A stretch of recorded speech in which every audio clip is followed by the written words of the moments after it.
There is a man standing outside my flat wearing khaki greens and a huge Free Palestine badge. "Are you the freeholder?" he asks, and I turn to see if he's talking to someone else, but there's no one behind me. It buys me a second to remind myself which side of the Israel-Palestine conflict I am on. "I think so, yes," I say, and then, with more confidence, because now I'm sure, yes, I'm definitely the freeholder. He scratches his neck, which is grey with dirt, his ears of the same ashy hue. "You need to get the buddleia removed. It's a hazard." "Oh, right," I say, looking up to where he is pointing, to a plaster pillar on the front of the building, topped by an ornamental detail. I've never noticed it before, but now I'm embarrassed to see that the paintwork is cracked and filthy. He stares at me, tugging on his beard, which tapers into a slender plait. "It's a weed. It's not supposed to be there," he says, and now I understand. There is a plant sprouting from the top of the thing, a spray of purple flowers. It's quite pretty. "Shall I deal with it then?" he asks, nodding up at the buddleia.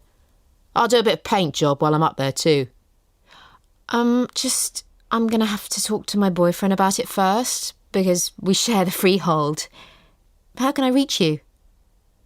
"I'll be around," he says. "You'll see me about."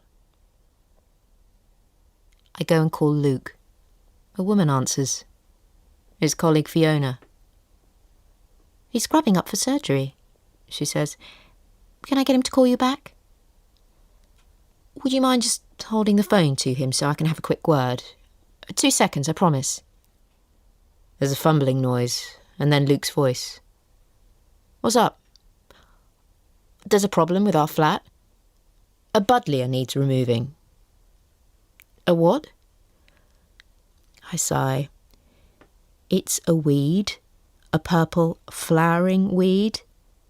The guy outside said it needs to go." "Can I leave it with you, Claire?" he says. "I've got to go." "Oh yes, leave it with me," I say. "What do you want to do for dinner?" "He won't be home for dinner," Fiona says. "He's going to be working late." "Oh," I say.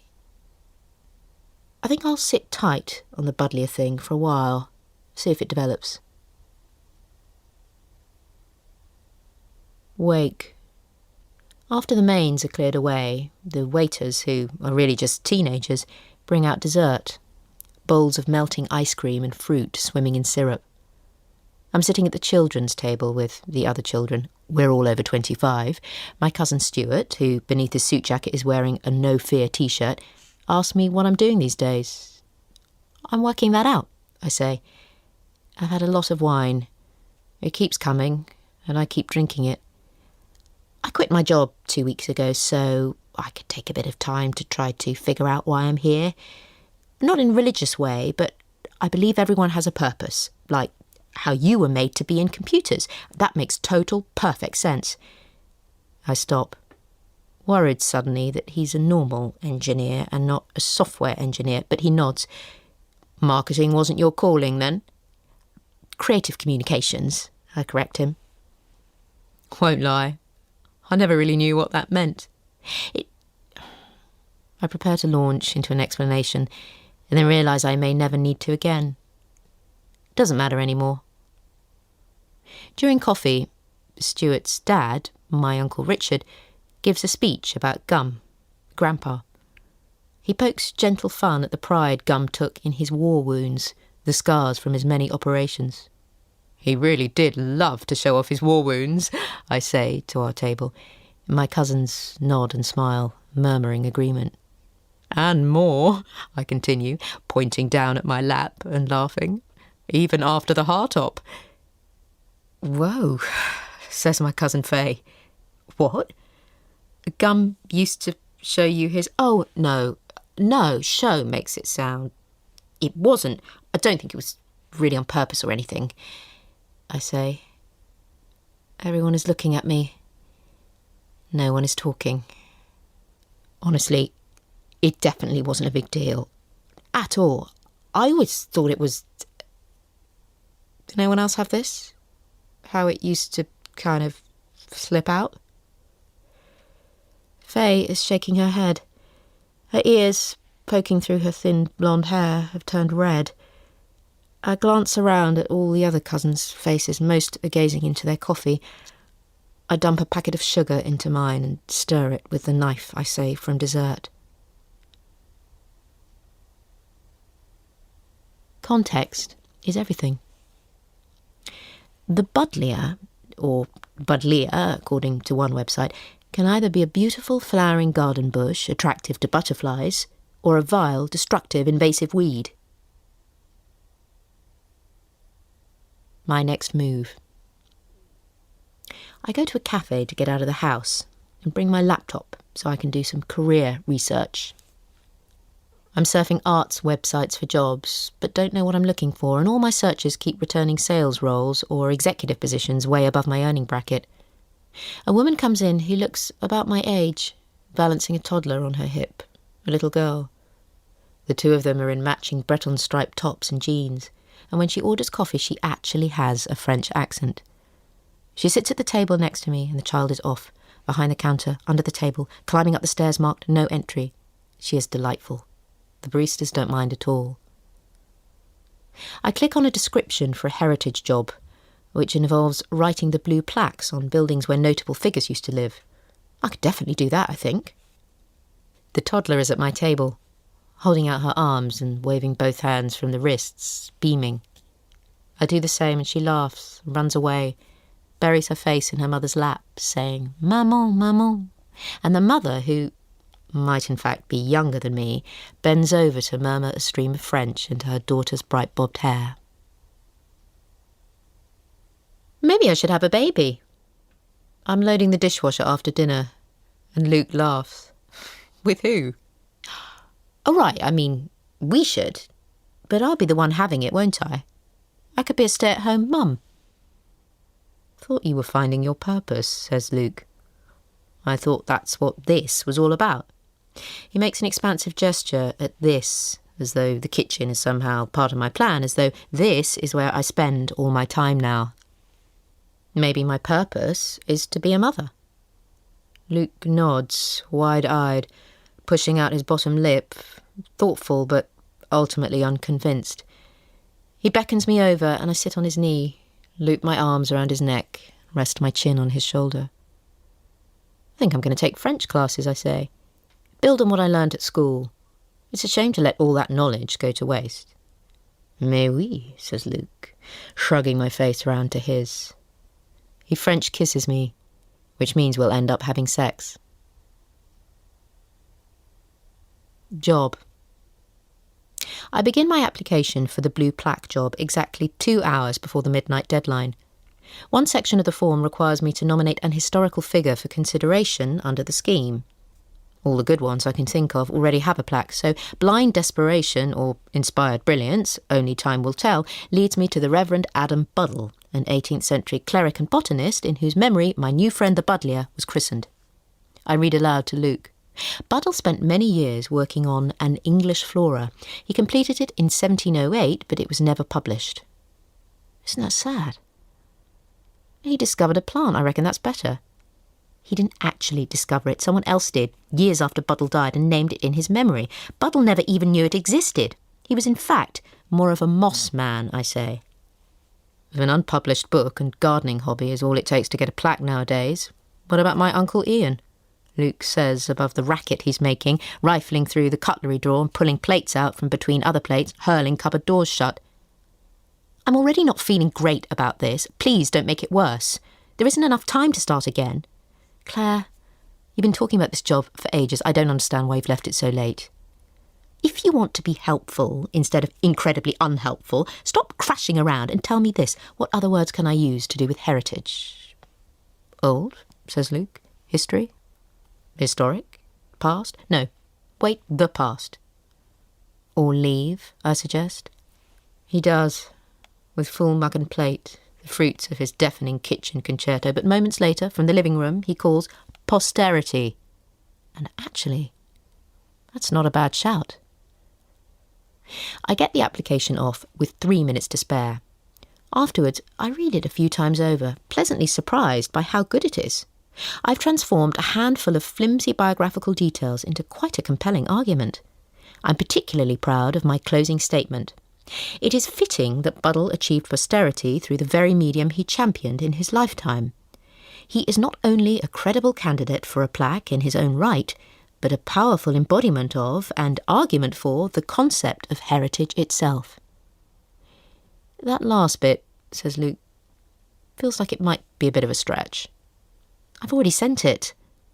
And stretching is good, he says, hands on hips, sinking into a wide-legged lunge. Mum. A phone call from my mother. Her voice is low and quailing. Mum? Are you okay? Did you tell Faye that Gum exposed himself to you? What? No. Oh my God, that's not... I've just come off the phone with Dee, she says. Dee is her sister, my aunt, Faye's mother. She said that at the funeral, at your own grandfather's funeral, you were making God knows what kind of claims about him, about my father.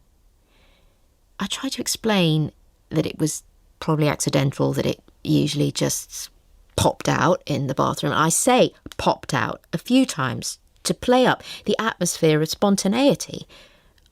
I tell her I'd had too much wine at the wake and maybe I'd made it sound worse than it was. The bathroom, she says. Why would you have been in the bathroom with Gum? To look at his war wounds, I say. A terrible thought occurs to me. You haven't told Grandma, have you?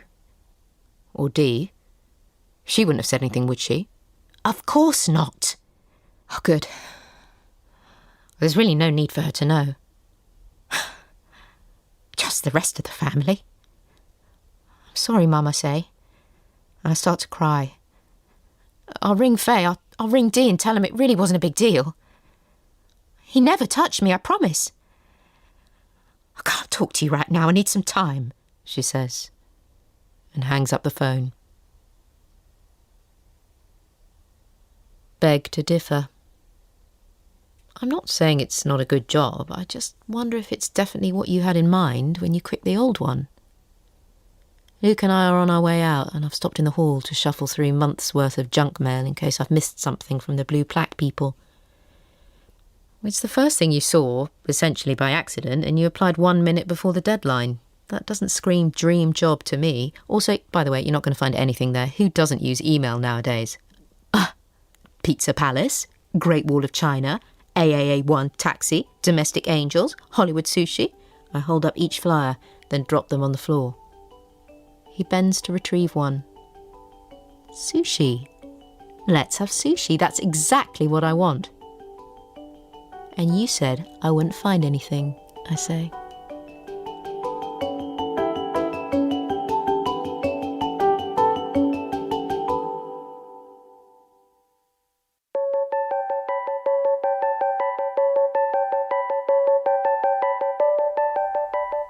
Grandma. I phoned Grandma to tell her I'm coming to visit. How about tomorrow then? There is a pause that goes on for so long, I say, Grandma, does tomorrow work? Tomorrow isn't great, but I can squeeze you in. Shall we say 3:30? Let me see. 3:30 could be tricky, I say, though my day is free. I'll have to move a few things around. No, it's fine. I'll make it work, I insist, above her half-hearted protests. We sit at the kitchen table drinking tea from mugs that used to be red but have turned a whitish pink through decades of dishwashing cycles. I hear you're having a bit of trouble finding a new job, says Grandma. How long has it been now? A month? I'm not having trouble. Was the old one really so bad you couldn't wait to find something else before you left? I was afraid if I waited, I might never get out. That job was never meant to be my career. I was just so relieved someone out there was willing to hire me. Says Grandma. And then, suddenly, years had passed and I knew that if I was going to get anywhere, I had to leave. I need this time to take stock. I see. Well, all right for some. So, is there anything I can do to help while I'm here? Grandma raises a hand and strikes it dismissively through the air. You can't do anything. Just drink your tea. Are you sure?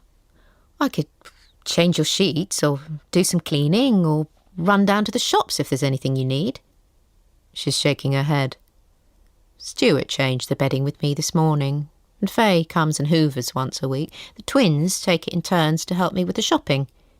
You'd be no use, you can't even drive. I can drive, Grandma. I passed first time, remember? I just don't have a car. Same thing, isn't it?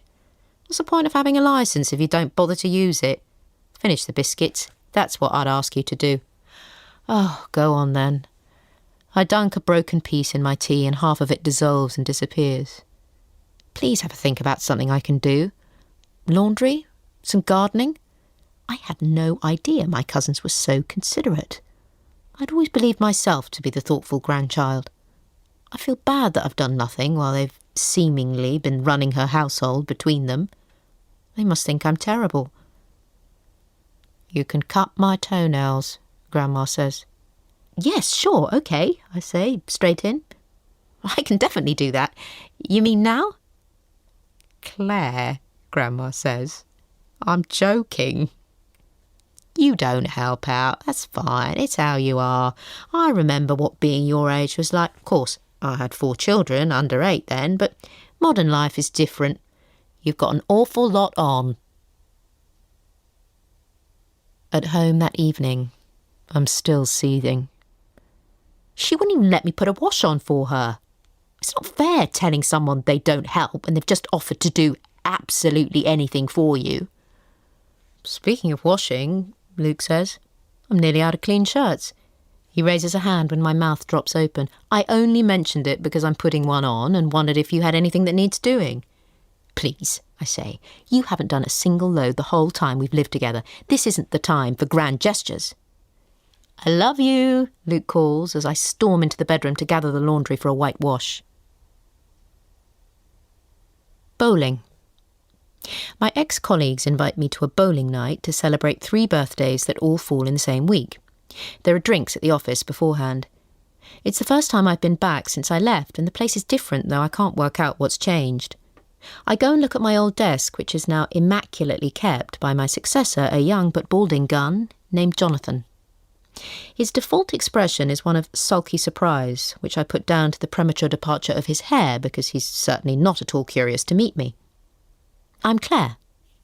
I used to be you, I say, holding out a hand to him, or you're the new me, depending on how you look at it.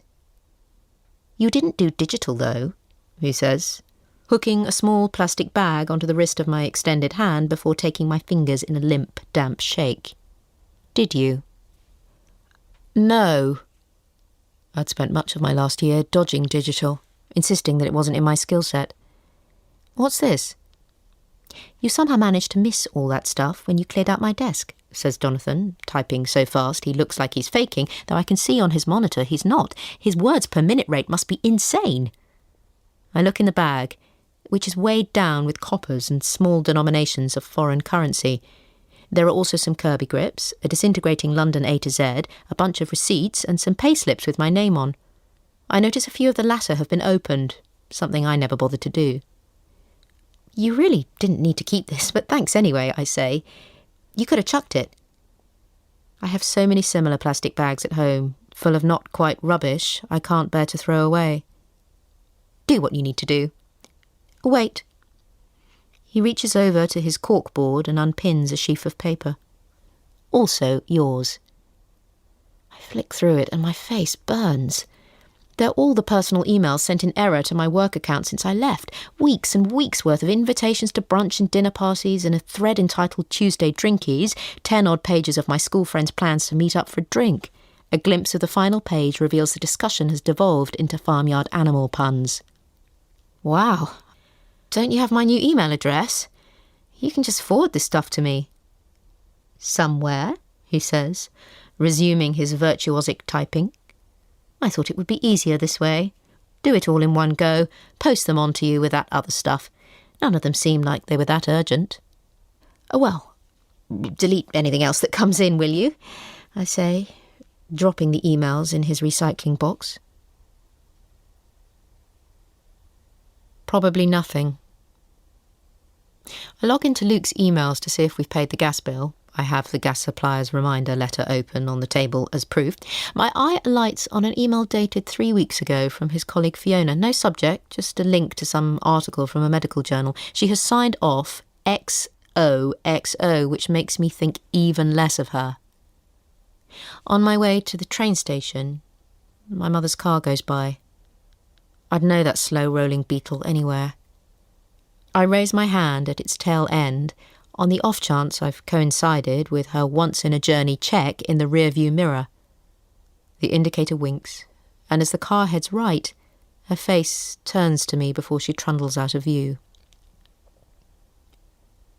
Cryptic. I never thought I'd be a mother. And then you came along, she has said on more than one occasion. Failure. An email at last from the heritage people informing me my blue plaque application has been unsuccessful. They do not say why, but do say why they can't say why.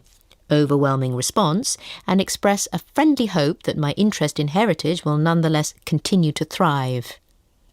They have misspelt my name. Lists. I've been keeping a list on my phone of business ideas should I chance upon an adventurous millionaire. So far it reads 1. Black milk. Brackets. For goths. 4 a.m. The evening's wine has left my bladder full, my mouth dry, a thump in my temples. There is a pain, like something turning, in what might be my liver, possibly it's paranoia, or it could be my appendix. My heart is going a little too fast. This week, if I survive the night, will be different. No wine, except maybe a glass or two, absolute tops, at the weekend.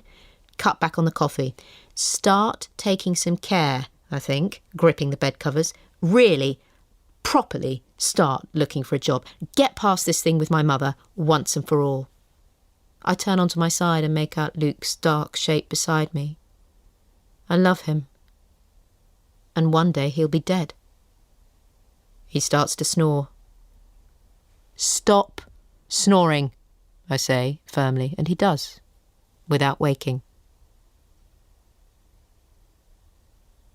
Those who can. What about teaching? I ask. Luke is shaving at the sink. I'm perched on the edge of the bath, imagining myself, long skirts, low bun, reading from a huge storybook to spellbound children gathered on a sun-flooded carpet. What about it? As a job. For me. He lifts his chin to scrape underneath. What would you teach? I don't know. Primary? You need maths. I have maths. What's 13 times 15, he asks, meeting my eyes in the mirror. I don't even try. They only go up to 12 in primary school. I flinch as he cruises the Adam's apple bump. Think of the holidays. How great that will be when we have kids of our own. He frowns in the glass, enhancing top lip access. I'm wondering where this teacher thing has come from. Feels a bit sudden. I look into the bath at the greyish flotsam stranded at the far end. So, do you not want to have children then? I never said that. Just not with me. I didn't say that either. Okay.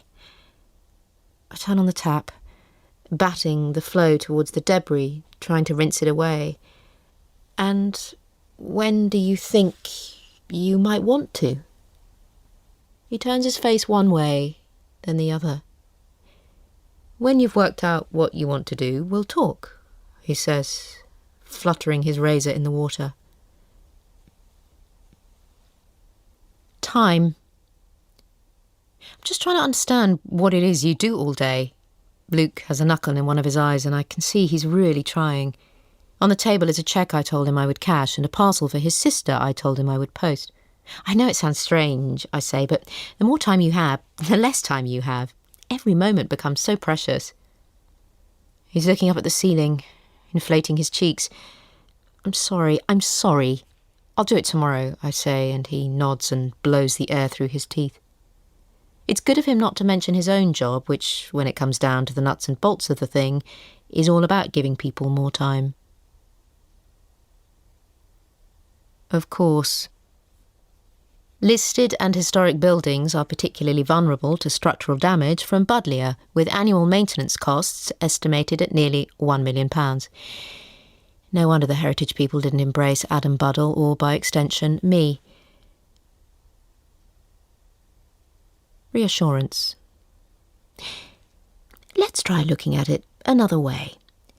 What do other people say your strengths are? Inquires Anne, the enormously patient career genie I found online and phoned at a very low ebb. I really can't think of anything. What about Mum and Dad? I bet there are things where they would say, "Oh, Claire's really good at that." Growing up, my parents held an unwavering blanket belief in my abilities that I took for granted. And lately, though, I've been plagued by the sense that I've failed to deliver on all those high hopes. Sometimes they'll phone me for help with the crossword. Logic, communication, language skills, Anne says, clacking her keyboard. It's a good start. Come on, something else. There's a long stretch of silence. It can be anything, no matter how small or silly. I've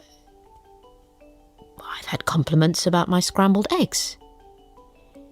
Well, that's all about good time management, says Anne, proving she at least has found her vocation.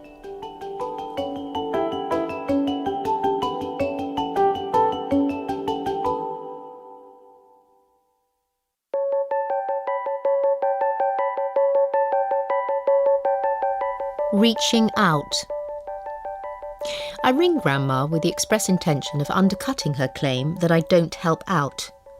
I've decided to become her confidant.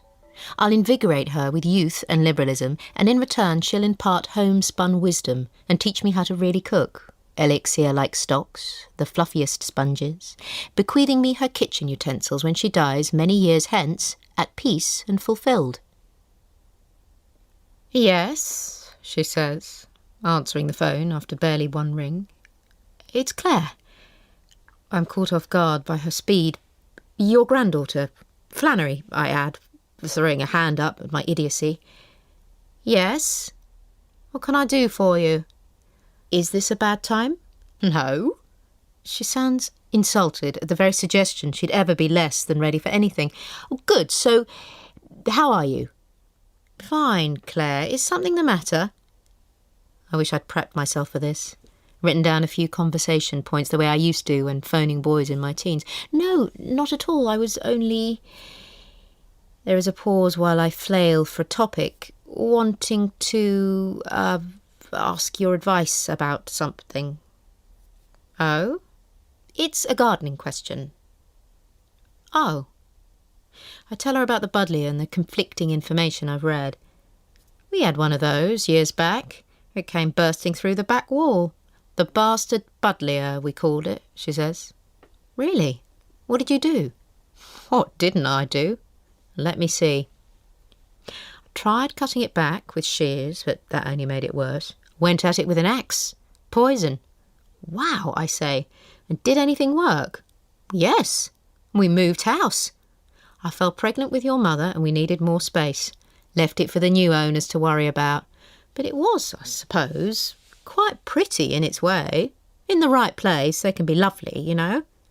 Yeah, I've grown quite attached to ours. Well, and you might find actually that it's holding everything together. Give it a tug and the whole building crumbles, she cackles. Season's greetings. An email from Dad. Subject heading, Christmas. Mum said, what about a cruise? 7 nights, Canaries with her mother. Something different. We thought you wouldn't be interested. You'd want to spend Christmas with Luke. Let me know, as I'll need to book ASAP. Love, Dad.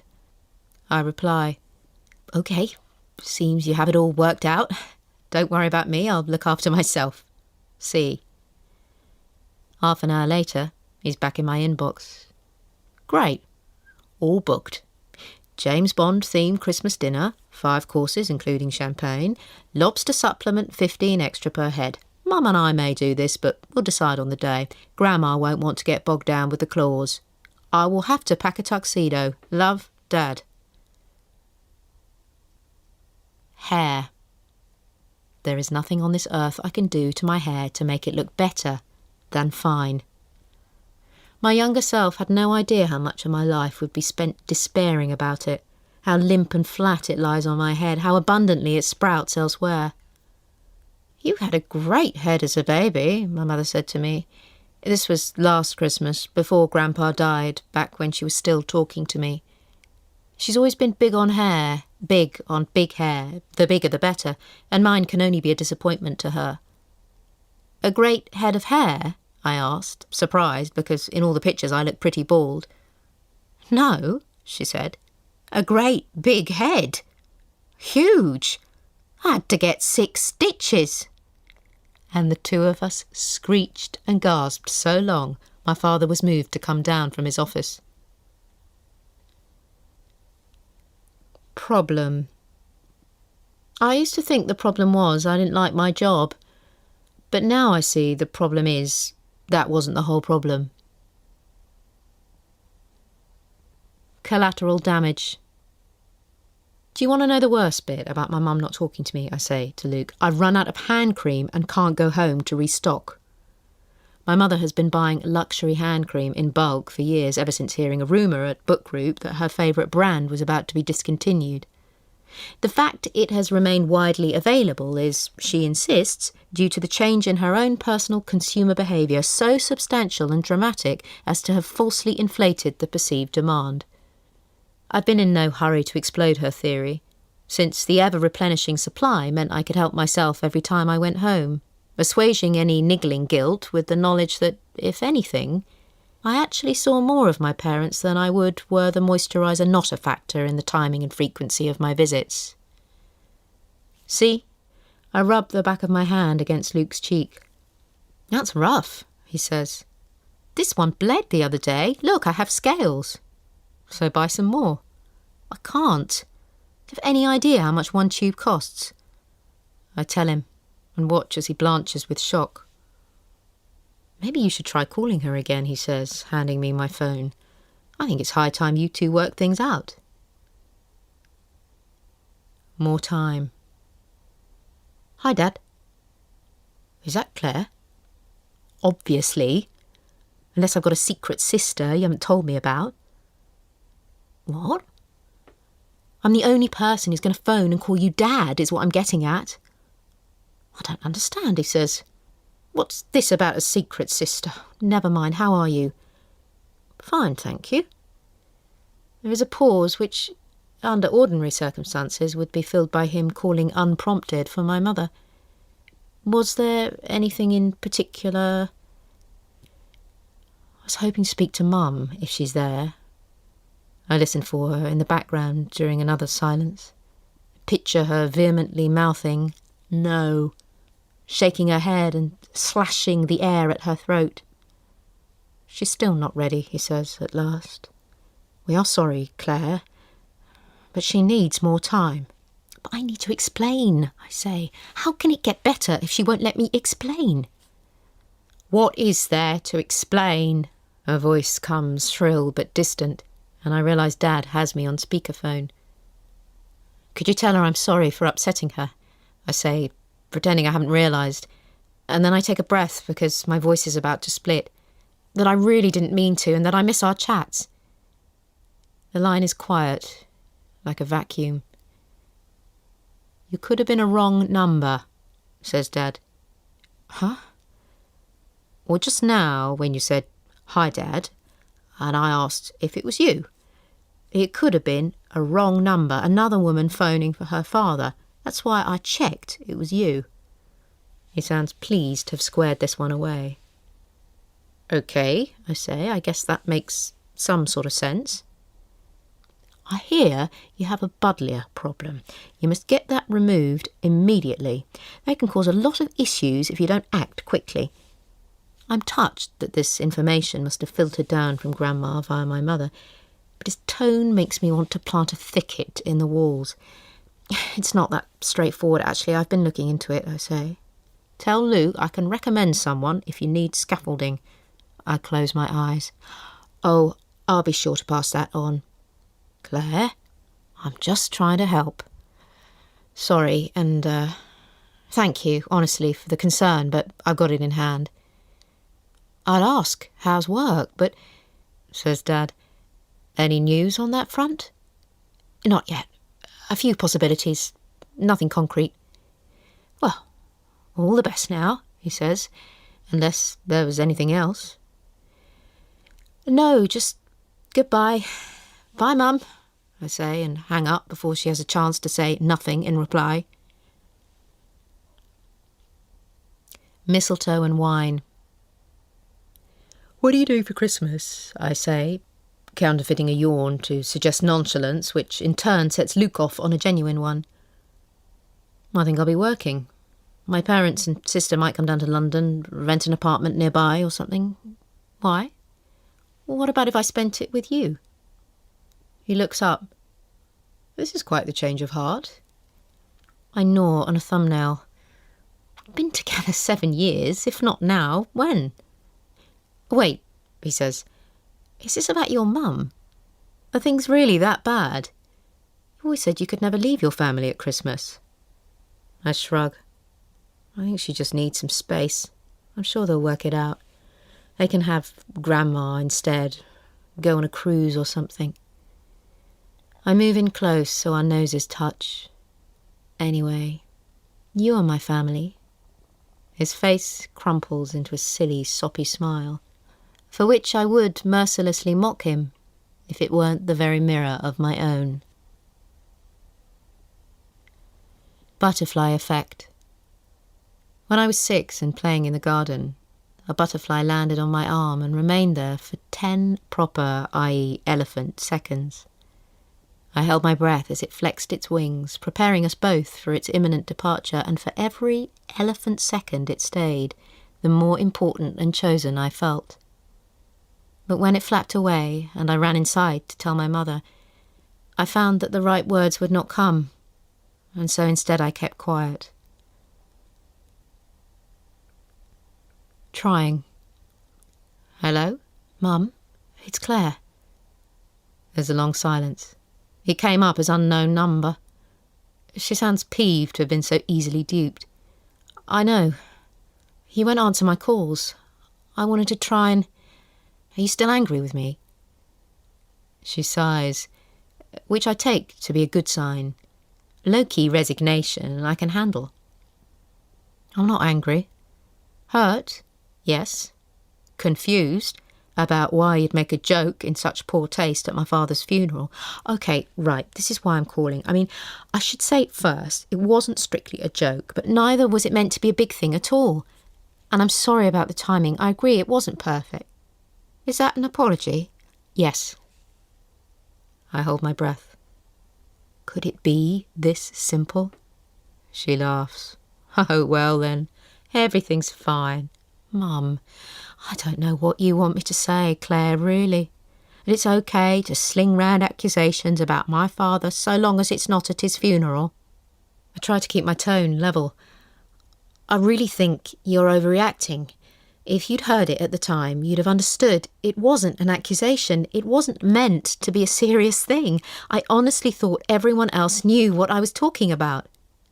Well, it sounds pretty serious to me. And Claire, come on, you just apologised about the timing. That isn't. Stop twisting everything I say. Can you just please try and understand?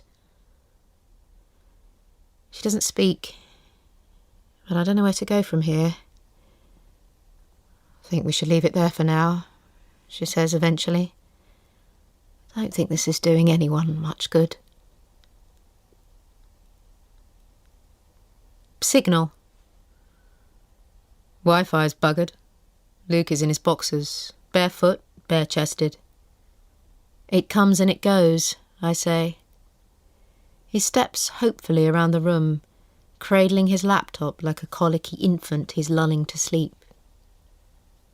You're going to make a great father, I say, And because he's opened his mouth to protest, I add, when the time is right, I know. Not yet. Dream. I'm carrying a baby in my bag, but not in any careful way.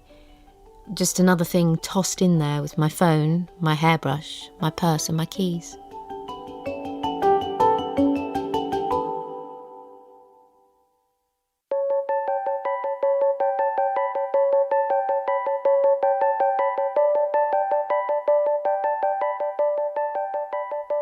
Perspective.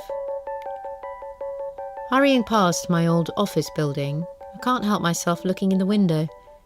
Jerry and Jonathan, my replacement, are crowded round a phone receiver, gesticulating excitedly.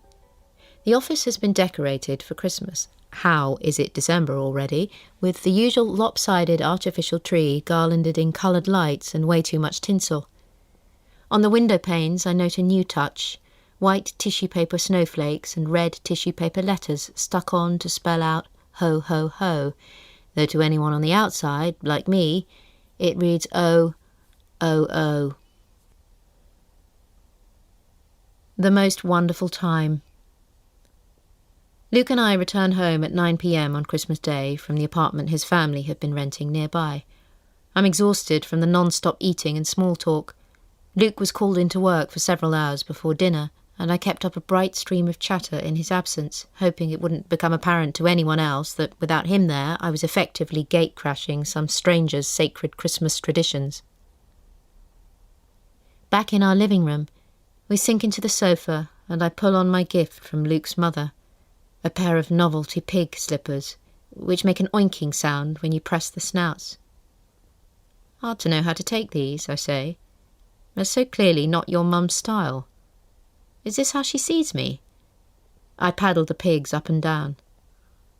I really wouldn't overthink it if I were you, says Luke, but then he got an iPad mini. At around 10 p.m, I get a phone call from my father. The line is crackly and barely audible. Ship to shore, he keeps repeating, clearly possessed by the festive spirit. My mother is conveniently engaged in the final of a heated charades tournament along with some of their table companions. It's her turn right now, so she can't speak, he says. Literally, Grandma crows in the background, then screams, "The Exorcist!" several times before the line goes dead. Lights out. I loved spending Christmas with you, says Luke, wrapping himself around me. I had a great day, I say. Hope you didn't miss your parents too much. I think of them and Grandma out on the dark sea, listing gently in their cabin beds. Make yourself heard. Behind the bus stop, one of the local eccentrics hammers on the shuttered door of a closed-up shop with an actual hammer. As always, he wears his silver lame suit. It's the only way, he explains, shouting above the terrific noise of his own making. It's the only way. They'll answer me, you see. Serves me right. The same single article, How to Find Your Dream Job, advises me to burn all my plans, tear up the rulebook, shop around, try on different hats, count my blessings and gifts, be kind to myself yet realistic, listen to my dreams, follow my heart, ditto the path less travelled, move the goalposts, change gears, consider my options, watch out for signs, test the water with a toe before diving in head first, take the economic pulse, listen to my elders, ignore all advice. Dad. I see him before he sees me, hoving into view on the escalator and frowning vaguely into his wallet. Buffeted by end-of-day commuters, he looks totally conspicuous and causes a small commotion at the barriers by inserting the wrong ticket into the machine. In the restaurant, a reasonably priced chain disguised as an authentic trattoria, we study our paper menu placemats in silence. I order salad and risotto and, though I told myself firmly I wouldn't drink tonight, glancing at my father to confirm he wants in, a bottle of the house red. So, did you have the thing looked at, the problematic growth? asks Dad once the waiter's gone and there's a kick in my chest. Have I some kind of mole or tumour I've forgotten about? Am I not only dying but also losing my mind?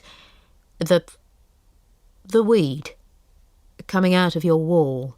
Oh, the buddleia. No, that's all fine, I say, and direct him away from further questions by gesturing towards the incoming Merlot.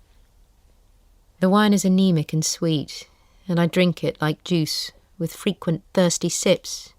So, anyway, how was the meeting? Fine, he says. What was it again? Oh, he stops to take a long, noisy pull of his wine. It was to do with potential changes to the way things are run at work.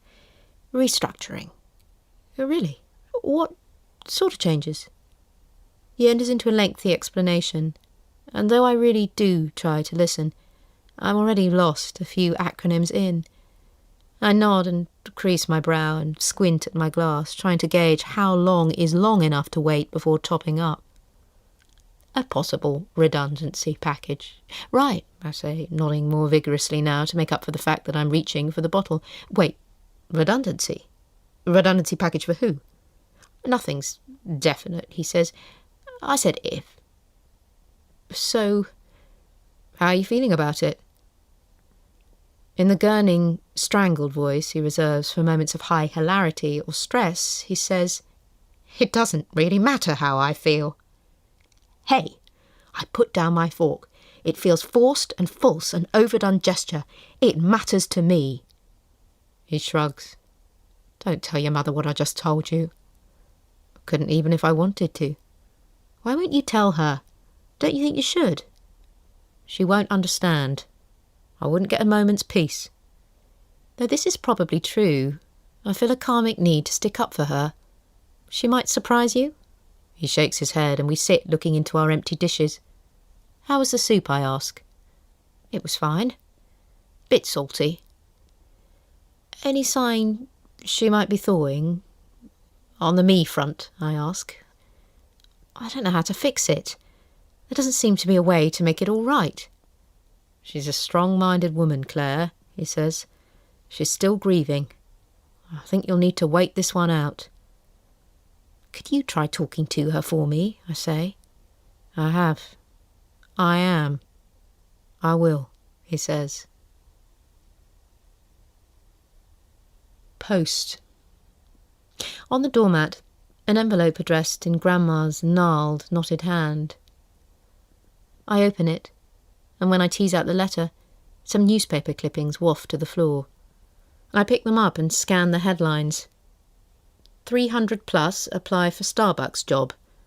Later pregnancy increases breast cancer risk. Call to curb spread of invasive species. The latter does not, as I feared, refer to immigration control, but instead her local council's proposed treatment of buddleias. When it comes to Grandma, you never can be too sure. Thought you might be interested in the enclosed. Forearmed is forewarned, as they say. Fondest, Grandma. The letter is written on the personalised stationery she and my grandfather have always used. Now, however, she has crossed out Gum's name in a single, thick black stroke. 24/7. Trying to conceal the monster within is an arduous full-time job in itself. I phoned Grandma to say thank you for the headlines of doom. I wondered if you'd got it when I didn't hear from you, she says. I asked your mother the other day. She said she couldn't remember the last time you phoned her. My mouth falls open. She actually said that. Claire, I can't talk long. I got the little girl from next door coming in to do my hair. You mean Sharon? Of course. Sharon is in her mid-30s, a mother of 3. OK, I say, did my mum say anything else? About me? To be honest, Claire, I do think you might lift the phone to her more often. She has rather a lot on her plate at the moment. This bowel business. Tell me, what's your take? Your friend the doctor?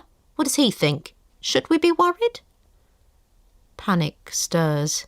A tiny lick. What? I say.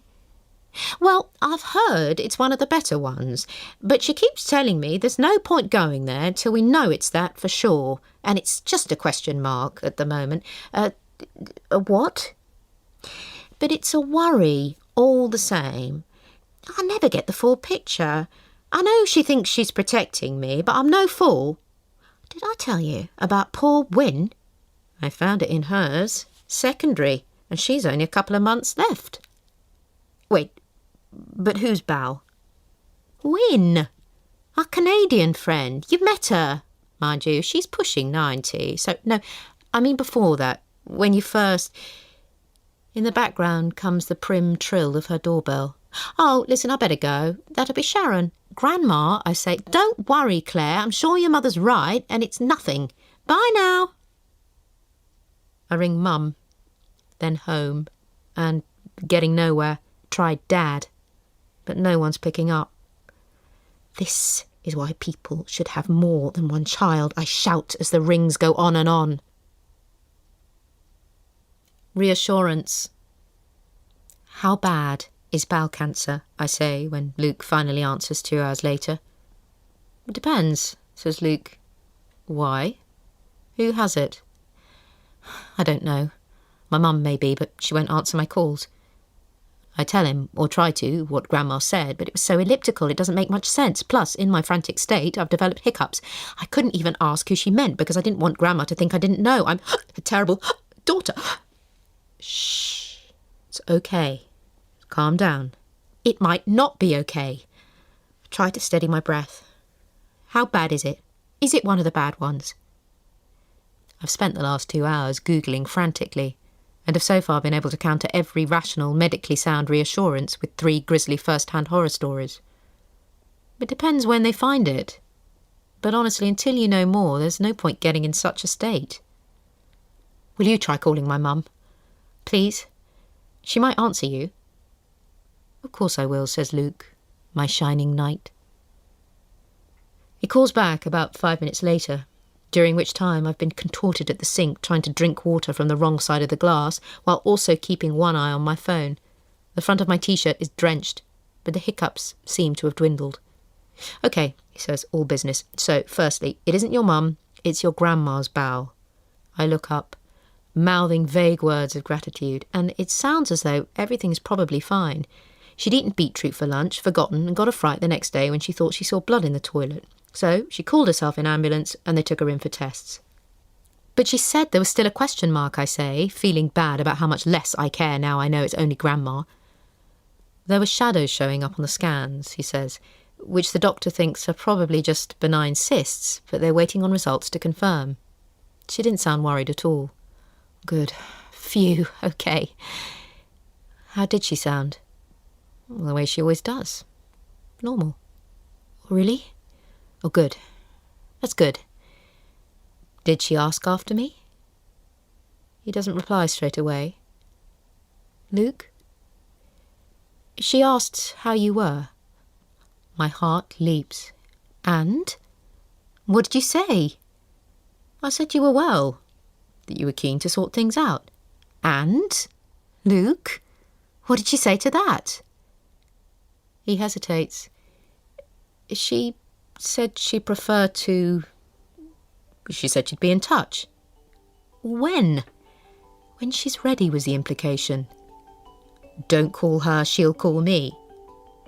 Something like that. Well, thanks anyway, I say, gulping back a straggling hiccup.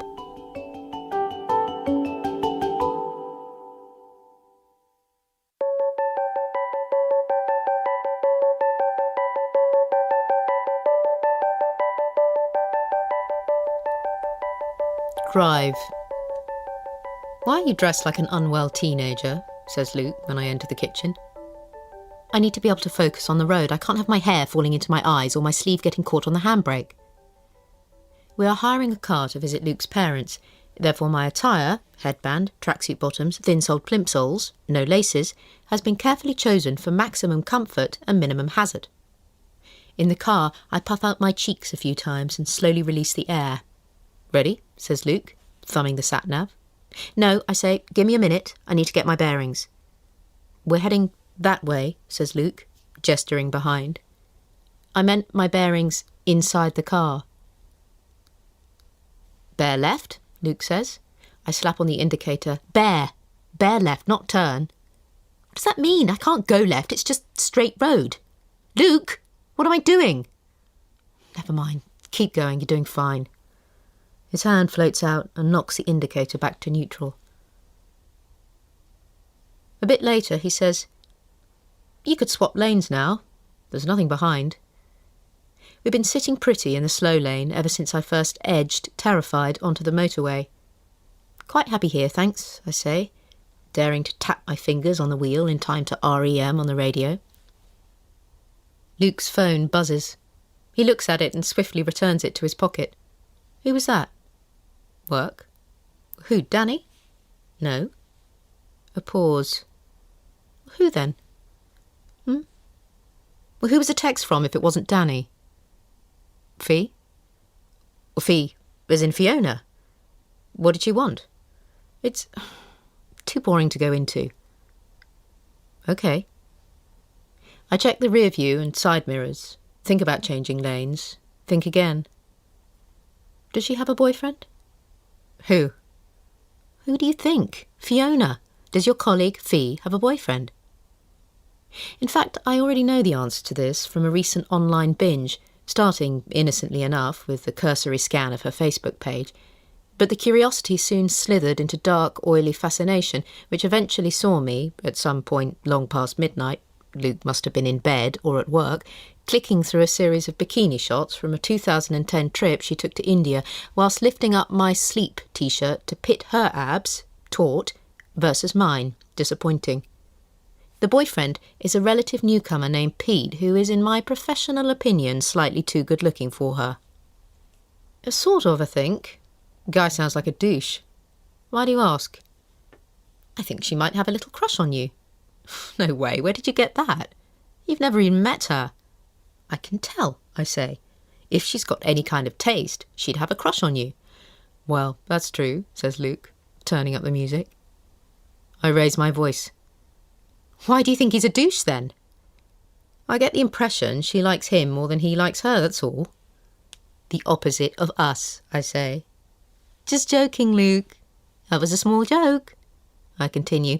Why don't we double date with them? I'll be able to suss what's going on. Might be a bit weird, he says. Why? Wouldn't you think it was strange if she suggested that we double date? No. I would. I think it's strange that you think it's strange. You spend more time with this person than you do with me, and yet I've never even met her. What does she look like? Obviously, I already know this too. She falls into the petite, slightly plain category that a lot of men seem to find irresistible. I don't know, says Luke. Normal looking? You'd make an awful witness. Let's break it down. Hair colour? Bigger or smaller than me? Are we still talking about this? We're not talking about this. I am, and you're refusing to answer perfectly straightforward questions for reasons I can't quite grasp. What were your questions? Hair is sort of brown? His palms are pressed together, clamped between his thighs. Light or dark brown? Long or short? Would you say she is bigger or smaller than me? I don't know. Smaller? Turn here. Turn here. This is your exit. Go. Now. Go. We sail past the junction. Claire, that was our turning. You didn't give me enough warning. I told you I needed plenty of time to respond to directions. I've said that right from the beginning. Our voices fill the car, hit the roof. What are we doing? Tell me how to correct this. I don't know, says Luke. I'm waiting for the bloody thing to reroute.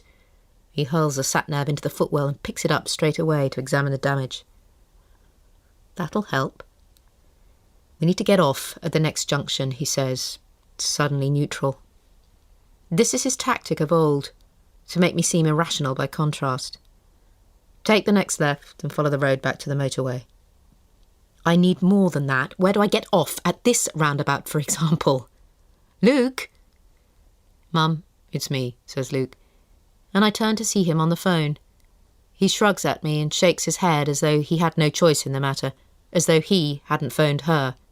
Yeah, no, everything's fine. We're just going to be a bit late. No, closer to 5. Sorry about that. Dinner. The 4 of us go out to the local Chinese, where Jan and Bob are regulars. Back at the house, we drink tea around the kitchen table.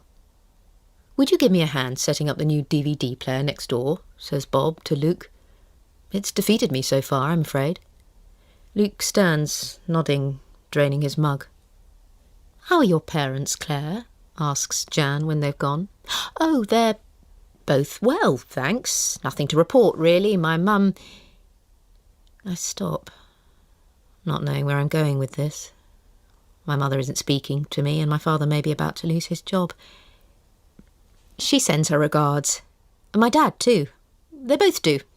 To you and Bob." "Well, give them our best," says Jan, plucking a fresh tissue from the box on the table and hooting into it before settling into a middle-distance stare. Through the glass doors I can see Luke and Bob in the lounge.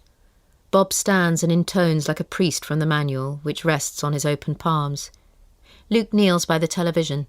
His face and forearms glow blue in its light. I give him a hard time sometimes, but he's all right really, isn't he? "Who, Luke?" "Of course," says Jan. "We're all very lucky to have him."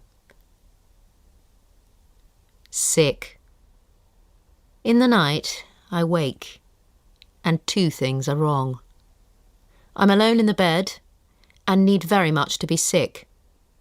I grope for the light switch, and when I find it, certain I won't make it to the bathroom on time, I kneel over and retch into the bin by the door, leaking tears of strain and self-pity. Disagreeable. "Where did you sleep? I missed you." "My old room," says Luke, setting out knives and forks. I'd have been happy to sleep there too. I follow him round the dining room table, laying dessert spoons in his wake. "I didn't want to disturb you. Dad and I stayed up late." He embarks on another lap to correct the direction of my spoons. "Probably for the best anyway. I was sick." "Really?" says Luke, turning back to look at me. I realise I'm still following him. "Are you all right now?" "Well, fine," I say. "Bit shaky, but okay. It was a chicken chow mein. We did not agree." "Well, if you need to go upstairs and have a lie down, I'm sure my parents won't mind." "Luke, is something wrong? You've been acting weird with me ever since we got here." "I've been weird? What are you talking about? You're the one who was chipping away the entire drive about some insane bullshit. You treated me like a stranger all through dinner last night. You didn't even want to sleep in the same bed. How do you think it makes me feel? You're the only reason I'm here." He's pinching the bridge of his nose, head tilted back as though staunching a bleed. "I just wanted to come and see my parents, forget about work and have a relaxing weekend. But now I'm under siege for not paying you enough attention. I'm not your babysitter, Claire."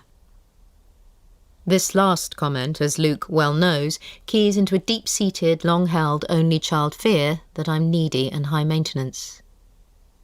"Not fair," I say in a low voice. "I don't know if it's work stress you're taking out on me or something else, but please don't treat me like one of your teenage girlfriends." "What does that mean?" On the drive home from the Chinese last night, Bob and Jan reminisced about what a ladies' man Luke had been at school. "Who was that little blonde? Bianca or something. I followed him round everywhere. Called him Lukey," Jan added dryly. "She went to every single one of his football matches," Bob said. "Came round all the time with cakes and biscuits she'd made. Hint, hint, Claire." His eyes find mine in the mirror. "No, I'm only joking. Luke hardly said a word to her. Never phoned her back." Luke had pretended to be embarrassed, but even in the glancing shadows of the back seat I could see he quite enjoyed this image of himself, aloof and irresistible. "She's a solicitor in London now, her mother tells me. Very good money, apparently," Jan said, twisting round in her seat to nod at me conspiringly. "You know what? never mind, I say to Luke. Whatever. He draws a hand down over his mouth. I can't talk to you when you're being like this. Yeah, well, I can't talk to you at all. Suddenly, mortifyingly, everything gushes. My face is in hot, snotty chaos. It's as though you're a different person. It's like you can't even bear to be near me. I pull out one of the dining room chairs and sink into it. Ha! I say, trying to laugh between sobs, but my breath catches and a hiccup comes out.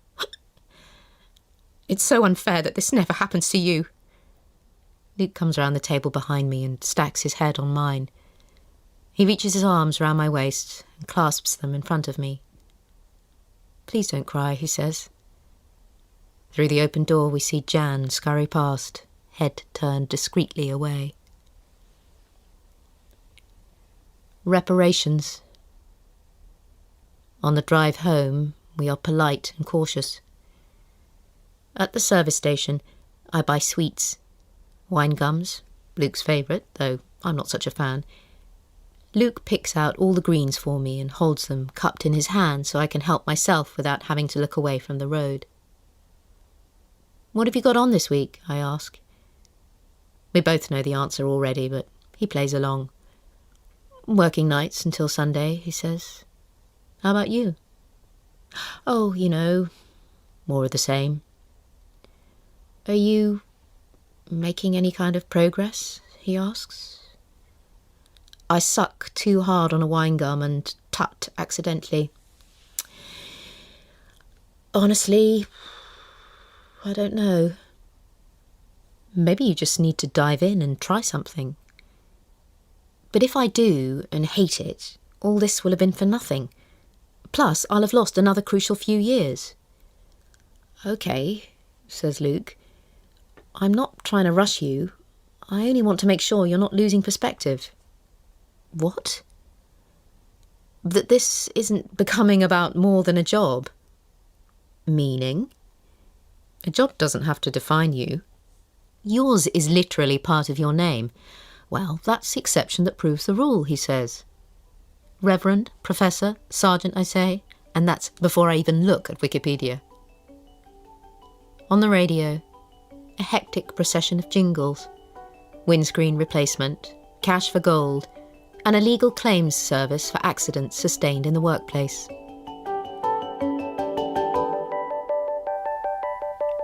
Solitude. If I was single, it might all be so much simpler. There would only be myself to disappoint. Yoga. Lift your fingers to the stars, the instructor says, and a silent forest of arms grows up, reaching for the polystyrene ceiling tiles. Cracks. Has that crack always been there? I run my eyes along the hairline streak, bisecting our bedroom ceiling like lightning. It's barely visible, and the effort of tracking its path has the disturbing effect of watching it grow in real time. That's what you've been thinking about, Luke, on top of me, says into my neck. I just noticed it now, this second, I say, squeezing him tight. He flops over onto his back. Show me? I point. Yes, definitely, he says. Or, no, hang on. Maybe I'm thinking of the one on the landing. You mean the one on the stairs? There's one on the stairs? There's one on the landing? I'm struck by a terrible thought. Wait, do you think it's the buddleia? The roots? Is this why we should have got rid of it?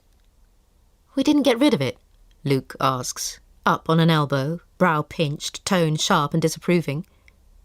I feel like a child, a failure, an utter waste of space. Hold on. I made an informed decision not to. I look up again. No, I'm pretty sure that's been there since we moved in. I say with more authority than I feel. Let's keep an eye on it and get someone in to take a look if it gets worse, okay? Survival of the fittest. Not proud of the fact that when crossing the road, I use fellow humans as a buffer from the oncoming traffic. But there it is. That's the sort of person I am. Bag for life. Tell me, says Grandma, pushing a mug in my direction. Whatever happened to that nice doctor you were seeing? Luke? We're still together. Why do you ask? Oh, I haven't seen him for a while. I suppose I assumed he'd left the scene. He didn't come to your grandfather's funeral, of course. She sniffs, picking at something on her skirt. That was poor form, we thought. I decide against prodding the hornet's nest, we. He was working. He sent you a card, remember? Saying how sorry... And what about a wedding, then? She interrupts. Luke and me. Not on the cards. It's not really us. All that fuss and expense.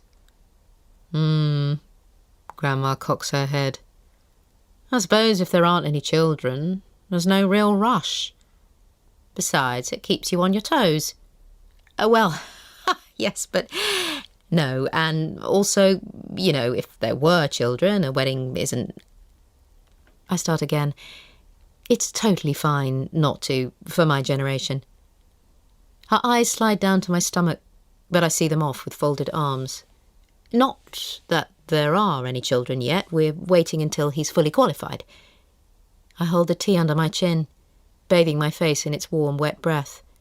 I think that's what we've agreed, I say, more to myself than to Grandma. From her throat comes a noise like a roosting pigeon. Oh, be careful, Claire. About what? I'm sure it feels very free and new agey living together like that, but these institutions exist for a reason. You're not getting any younger. You need to be sensible and think about it.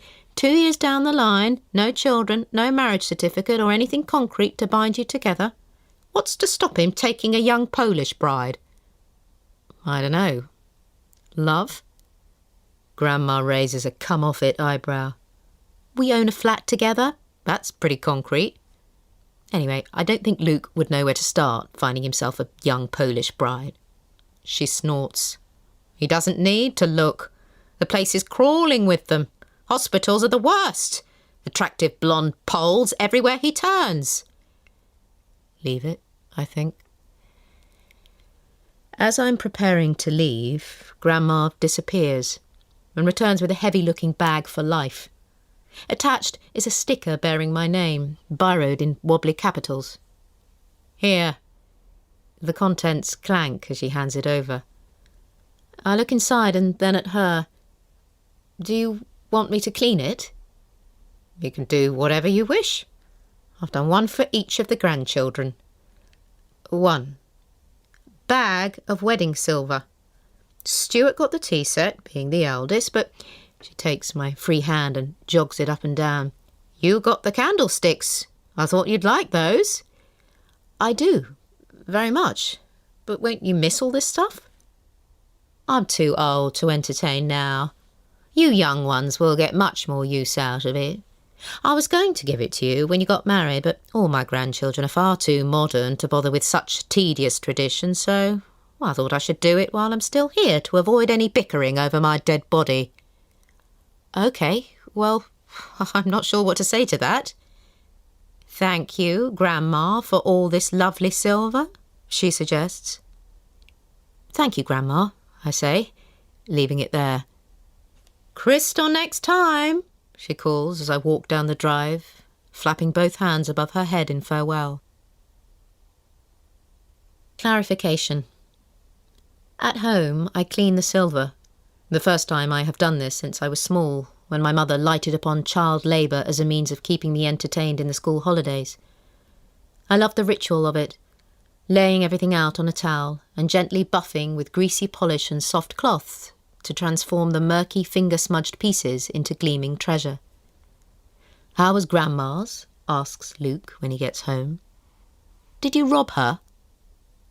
She's offloading my inheritance early, I say, starting with the precious metals. It's technically wedding silver, but she's given up on us ever getting married. She's on to you, my friend.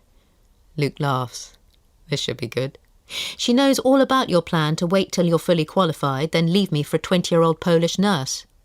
Busted, says Luke. What did you say to that? What is there to say? We're happy how things are. we don't need to get married. Oh, okay. Is that not how it is? Luke shrugs. Well, that's how you feel, is it? Well, I thought we both did. If it isn't, we should talk about it. Your plan sounds fine, he says. It's not my plan. It's my understanding of our situation. If you think differently, you don't need to shout. I'm not shouting. I'm really not. I'm just trying to establish where you stand. I go hard at a dark spot on the tankard handle that won't budge. Let me put it this way, he says. I'm not in any rush, but I wouldn't rule it out. Neither would I. I don't think we have. But it sounds like you can take it or leave it. Only because I thought you didn't care either way, I say. He moves behind me, but I can still see him. Many tiny Lukes reflected in my silver empire. I'm not sitting around waiting for you to propose, if that's what you're asking. You could propose too, you know, he says. Hang on, let's back up a bit. You're the one who's always said it's just a bit of paper, that our commitment to each other is what counts. You already know this is it for me, love-wise. You are, I mean. So, you're saying you wouldn't ever propose? He asks. Why does one of us have to? We could decide together, like equals. All right, yeah, he says. Then quickly adds, let's revisit this at some point in the future. 2 years? No, 3? I clap my hands. Oh, Luke, we're engaged to be engaged. Grandma is going to be so thrilled to hear this. Kidding, kidding, kidding, I say, watching multiples of his shoulders visibly tense and then relax in miniature. Baby talk. In a new bar with a half-hearted and confused theme, light-up globes, old wooden tennis rackets, outsized keys, comes bottle after bottle of white wine, which started off sour and stringent, but has developed a mellow pineapple-ish flavour in the drinking. The conversation has tacked this way and that, growing more confessional as sobriety ebbs. I'll tell if you do, Rachel says. No way, says Lauren. All right. 50. As in 50,000? I clatter my glass down with more force than intended, soaking both hands and cuffs with wine. To save money, I skip dinner, and the inevitable consequences are now taking their toll. I thought you got paid a pittance like me. When did you start raking in the big bucks? I suppose I just stuck around long enough. Don't get me wrong, I don't love it there, but it's nice to know these years haven't been wasted, that I'm actually worth something tangible. Does that make sense? Later, the talk turns, inevitably, to babies. Rob and I are trying, Lauren says, and clamps a hand to her mouth. I shouldn't have said that. We're not meant to be telling anyone, she squeaks through her fingers. I dutifully join the Oh My God chorus, and then Fran leans in. So are we. I'm not meant to tell anyone either, but... She clutches fingers with me and Rachel. I have to tell my girls. You're very quiet, Claire, says Rachel. If you weren't knocking back the wine, I'd wonder if you were already on the way. When do you think you and Luke will? This could be the perfect time without a job to worry about, no? Except a job is precisely what I'm worried about, I say. OK, so here's what you should do. Get a job in management consultancy, put in a year or 2, max, then get pregnant just in time to enjoy your corporate maternity package. Problem solved, says Fran. How does that solve my problem?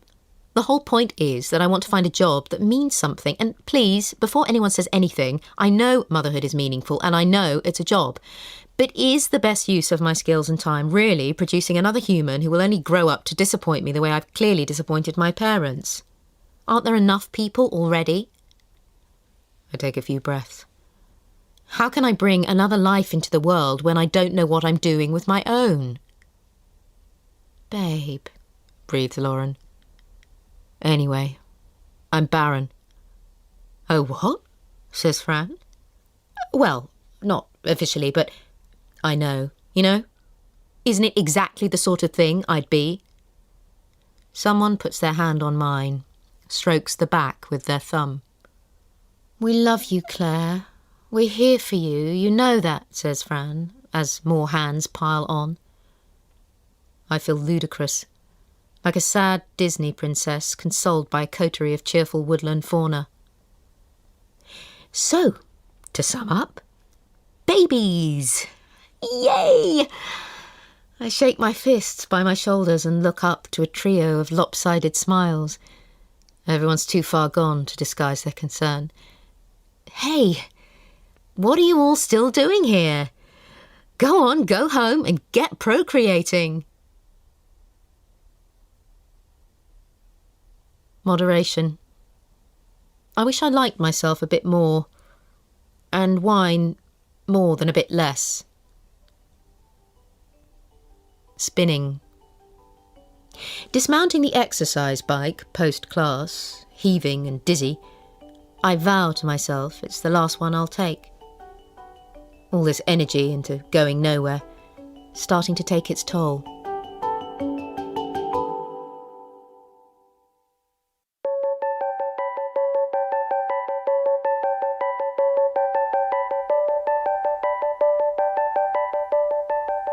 Explode, implode.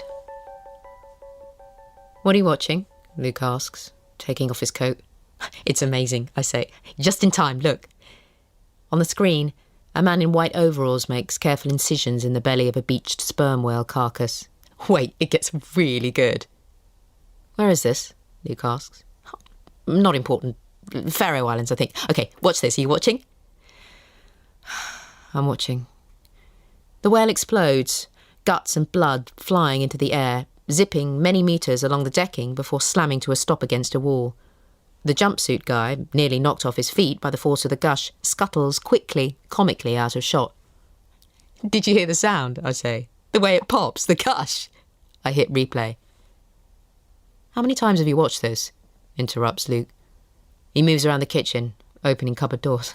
Not nearly enough. Here we go. Are you ready? I've been dealing with blood all day. Did you not even get dressed? So, what do you want to do tonight? DVD? If your appetite for quality film hasn't been sated already. Luke tips his head towards the screen. Why are you making me feel bad? How am I making you feel bad? Never mind, I say quickly, but his hackles are up. No, go on, what did I do? I enumerate, pointing a thumb at him. Try. You making snide, unhelpful remarks about me not even getting dressed on a Saturday when I've been working all week. Next comes a forefinger.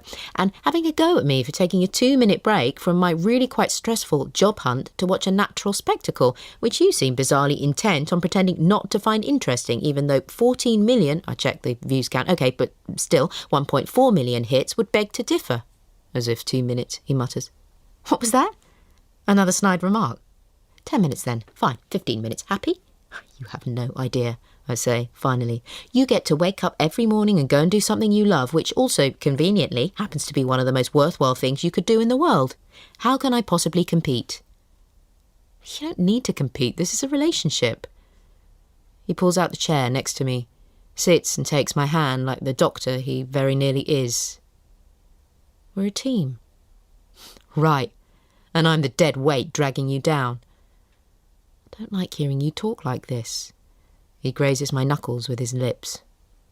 Sorry, I say. Sorry if you don't like it. Sorry if I upset you. Luke drops my hand and palms his kneecaps. Whatever. I'm going to take a shower. I don't know why you're being such a... He stops. Such a what, I say. Say it. Such a what? It's not even worth it. I'll let you get back to your precious sperm whale. He stands up. At the door, he places his hands either side of the door frame. I've been nothing but supportive of whatever this thing you're going through even is.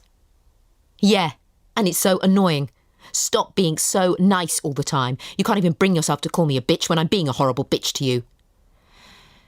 Taking a shower. You already said. The door slams. Standardization.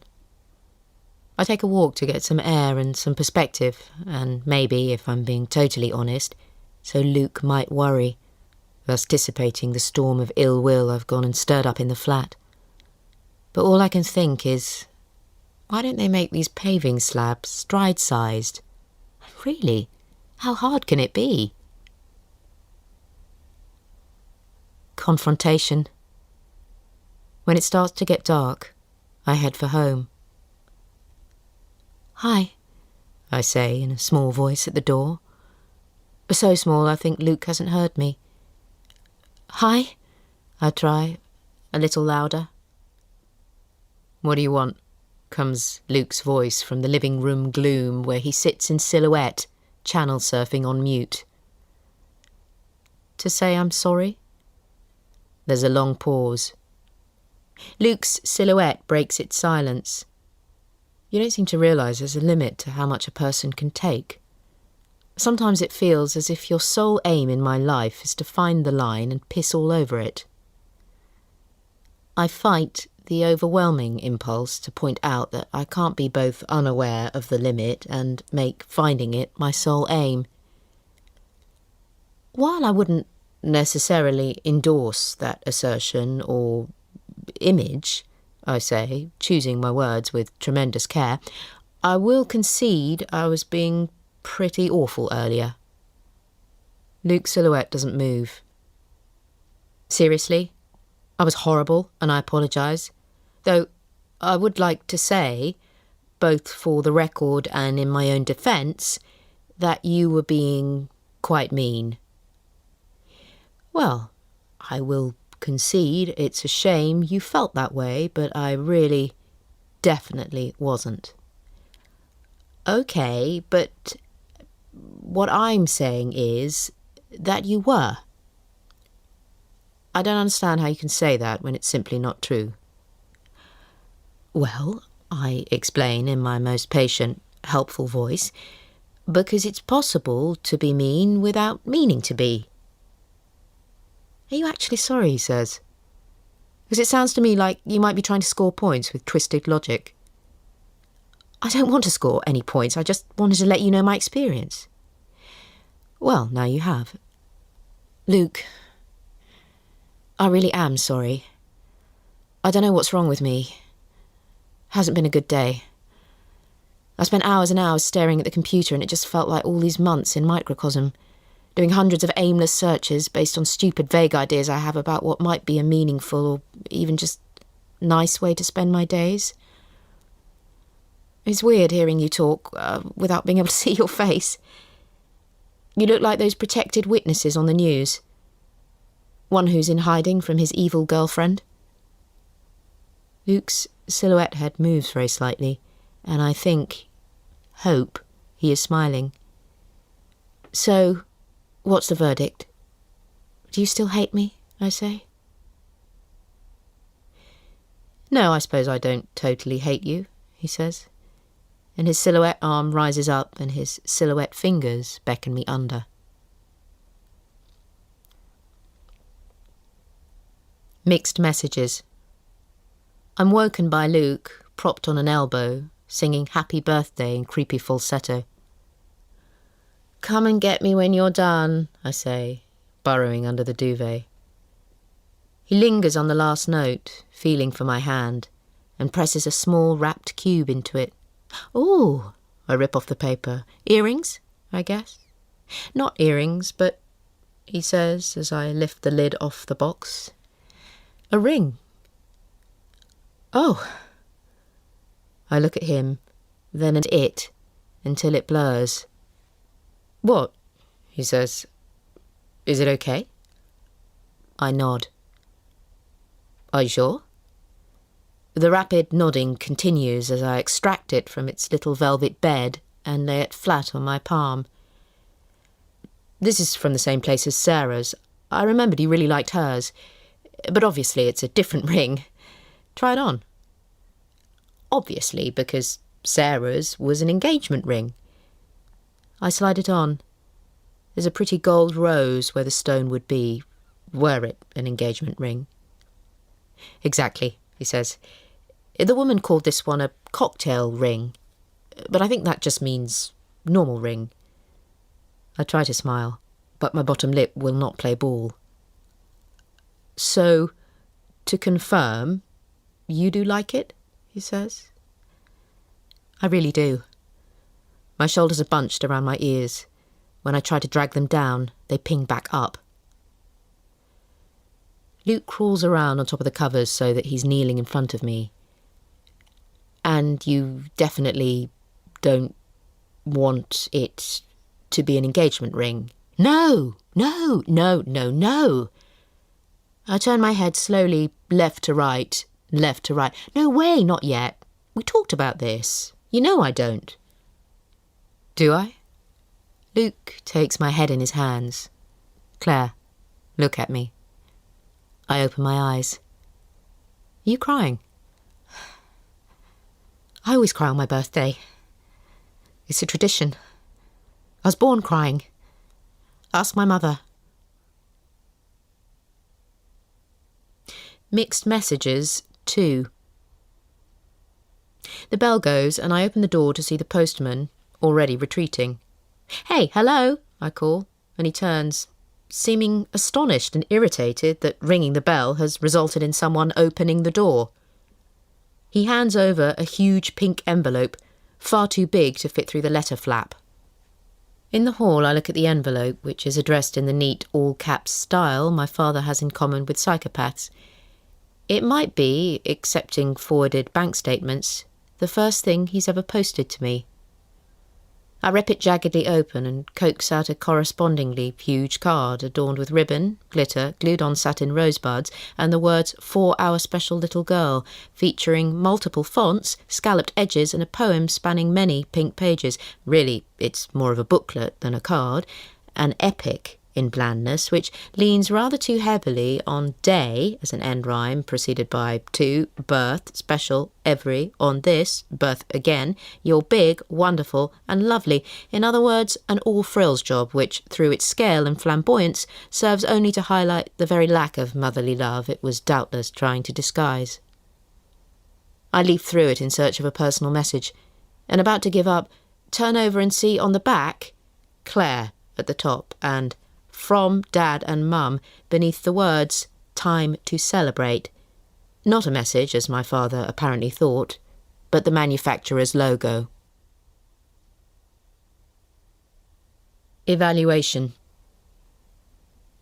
Every afternoon I've decked myself out in sports gear, but fail to go for a run, leaving the house only to go to the co-op. My usual cashier seems impressed today. "You're training very hard for something," he says. "Marathon," I say, lobbing a Tillside dairy milk in with my shopping by way of celebration. Outsourcing. I'd happily split any money I earned with someone who'd tell me what to do with my hair, what to eat, how to dress, when to bleed the radiators, get the windows cleaned, paint the walls, which articles in which publications to read, the salient points of this Syria thing, and the best use of my skills and time on this earth. 4 a.m. I worry that London will keep on expanding until it has swallowed up everywhere else. I worry that legal deposit libraries will do likewise, though at a much slower rate. I worry about everything else shrinking. Bank balance, potential, fertility, habitable land for the children I won't have because I'm definitely barren. I worry about the integrity and future of the folksy organic smoothie manufacturer who sold out to a major multinational corporation. I worry that waking up at 4 a.m. means I have clinical depression. I worry that worry causes cancer.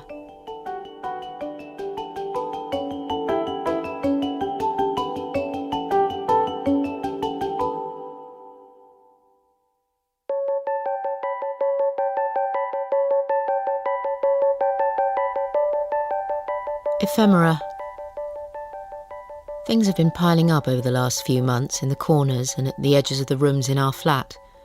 Stubborn, uncategorisable items that have no proper place but aren't rubbish either. In the wake of a spate of huffs and hints from Luke, who has somehow managed to absolve himself of any responsibility for the stuff, I gather everything together and sit down to go through it all in one go. There's the order of service from my grandfather's funeral, a cigarette lighter left after a dinner party, a red ribbon, 2 jokers from a pack of playing cards, the instruction booklet for a desk fan, and a used plastic disposable camera, contents unknown. I leave the other stuff for later and take the camera to the first chemist's I find. M is for mother. A text out of nowhere, like a small detonation. Can you meet M? Olive branch. I take a table al fresco, i.e. outside the cafe's glass front, but inside the train station overlooking the main thoroughfare. I have an absurd fear I won't recognise her, that in the months since I saw her she'll have turned grey, aged aggressively. Then she emerges, fingers primping her hair, rearranging her scarf, her collar, her hair again, eyeing herself sidelong in every shop window, so self-absorbed that for a moment, even as I'm flooded with love and relief after these many months without her, I find myself also furious with her. "Mum," I call, trying to rise, but things are tight between table, chair and window, and the result is a bow-legged squat. She's overshot by a few feet and is startled to see me when she turns. "Oh, Claire, I missed you there." Instinctively she reaches out for me, then, remembering, withdraws a little and squeezes my hand the way a distant elderly relative might. Once she's settled with a coffee, she gives me the customary once-over. "So, how's Luke?" "He's fine. Work's busy, exams ongoing, but you know Luke. Always has his eyes on the prize." "And things between you are good?" "Things are brilliant. Better than ever." "Oh, good. I thought—" "No, that's great." "What?" "I didn't say anything." She throws her eyes upwards, tutting. "That's always been your problem, Claire. You see everything, even things that aren't there." She stirs her coffee, takes a dainty slurp of foam. "I was only going to say I thought you two had decided to take a step back." "What does that mean? Where did you get that idea?" "Oh," she says lightly, "I thought there was something about deciding not to get married, but perhaps I'm mistaken." Was this from Grandma?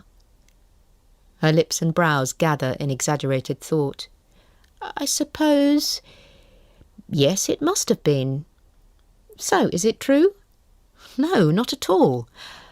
"Well, only in the sense that it's always been true. We're not married and have no current plans to be." "No plans? Or plan not to?" "I'm allowed to ask. I'm your mother. You can be honest with me." "Apparently only when it suits you." She jerks back in her seat, offended. "That's not nice. Don't I have a right to know whether to expect a wedding from my only child? Or if I'm ever going to get to be a grandmother?" "Honestly, I'm not really sure you do." I stare at my hands. The nails I've spent months not biting are raggedy edges now. "Are you taking folic acid?" "You should take folic acid if you're even thinking about having children. You're lucky to have the benefit of my experience. I didn't know I was having you until it was too late." "Too late? Wow. Oh, you know what I mean.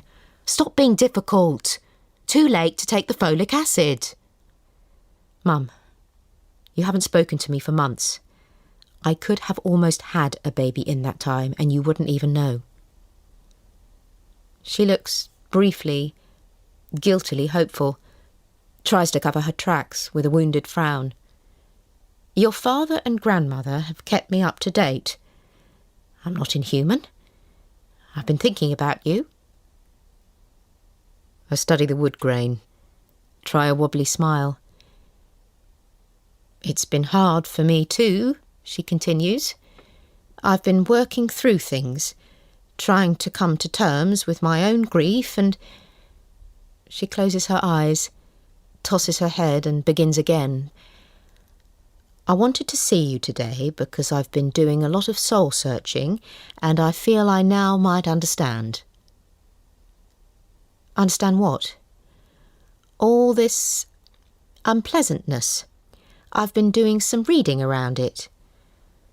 She reaches into her bag and takes out a sheaf of pages, rolls it tightly into a baton and hands it to me. I found these articles on the computer. You don't need to read them now, but I think you'll find it all very interesting. I loosen my grip and the pages spring open. The first is a printout from a psychology website in a questionable font. I read the headline aloud. False memory syndrome. I take a deep breath. Mum, I'm so glad you're ready to talk to me again. And I really appreciate what you're trying to do, honestly, but this isn't... I take my hand back and leaf through the pages. Look, some of this stuff is completely bananas. There's a whole section here about alien abduction. Her fingers seek out her necklace and worry at the pendant. So, what exactly are you saying? That Daddy, your grandfather, was some kind of pervert? No, we've been over this.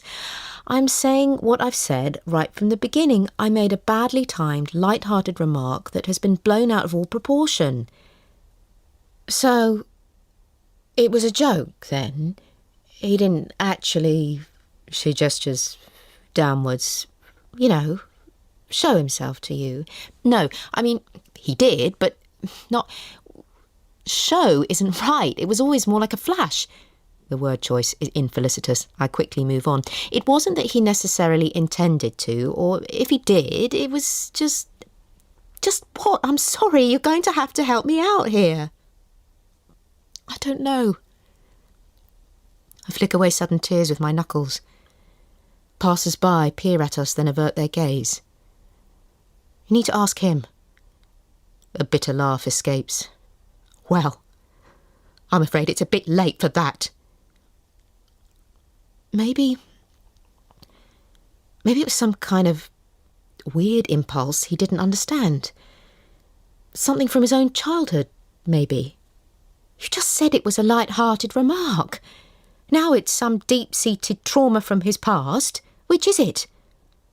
I open my mouth, but nothing comes. What about this? Wait. Hear me out. She taps urgently on the pages. Could you have walked in on him going to the toilet? Mightn't the shock of that have confused you at a young age, made you misinterpret what was happening? I swallow. I understand why this isn't a comfortable conversation. I'm sorry if it's complicated your view of him, but I don't think me pretending it didn't happen is helpful or right. And maybe part of me feels a little let down that as your daughter... You know, Claire, she says, with tenderness, reaching across the table to pluck a stray hair from my shoulder, then gracefully releasing it into the air. There's no shame in being wrong. I nod because I have to agree with her there. In this instance, there's only shame in being right. Going dark. Luke greets me at the door like a faithful pet. How was it? You okay? Did you sort things out? I go straight to our room, crash face down on the bed. Guessing that's a no. Snapshot. The disposable camera I left at the chemist's turns out to be from a holiday my parents went on at some point in the last 10 years or so. I can't stop looking at the last in the set, the only one of them together, late in the holiday, judging by their tans.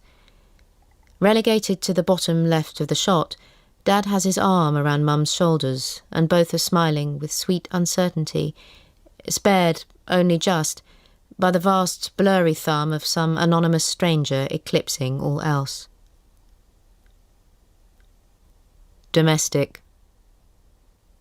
Should we get a cleaner? Luke asks, rooting through the sink for something. We don't need a cleaner. We can't afford a cleaner. Why do you think we need a cleaner? Things are getting a bit wild, says Luke. The black stuff on the tiles in the bathroom, and cobwebs everywhere. And in here there's, like, general grime. Look at the hob. If we're dishing out orders, here's one. Clean the hob, I say. I'd prefer to pay someone. I'd prefer not to. You wouldn't be paying them. Where are all the knives? What's it for? I just need a knife.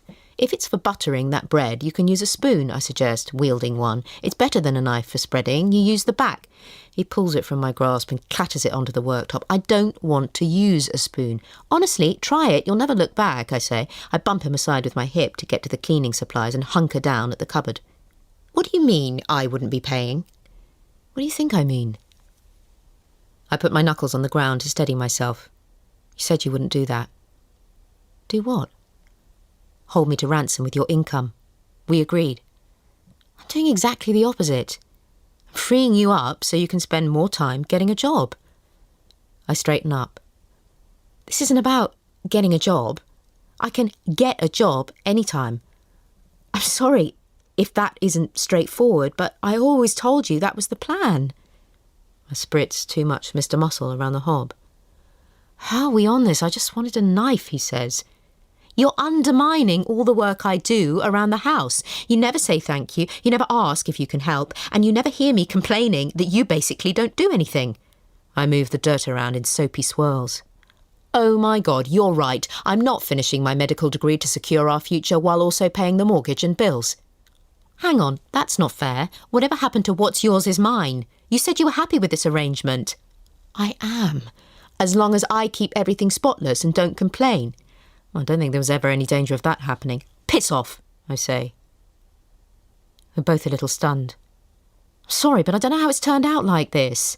I just wanted to try and take control of my life, and somehow it's turned into me doing everything round here. Which is why I'm suggesting a cleaner. For God's sake, Claire, I just want things to be a bit nicer. But I don't want you to want that. I want you to think this is enough. He leaves, sighing, with no breakfast, abandoned packed lunch, 2 unbuttered slices of bread on the counter, and me staring into the sink at a wooden spoon drifting face down in the greasy debris. Great expectations. I've only ever really asked 2 things of Luke. 1, don't have sex with anyone else. And 2, don't leave clean bowls face up to dry. Yet in the drying rack here I find 3 face-up bowls with murky, chalky water pooling in the bottom. And now I have to wonder where we stand on number 1.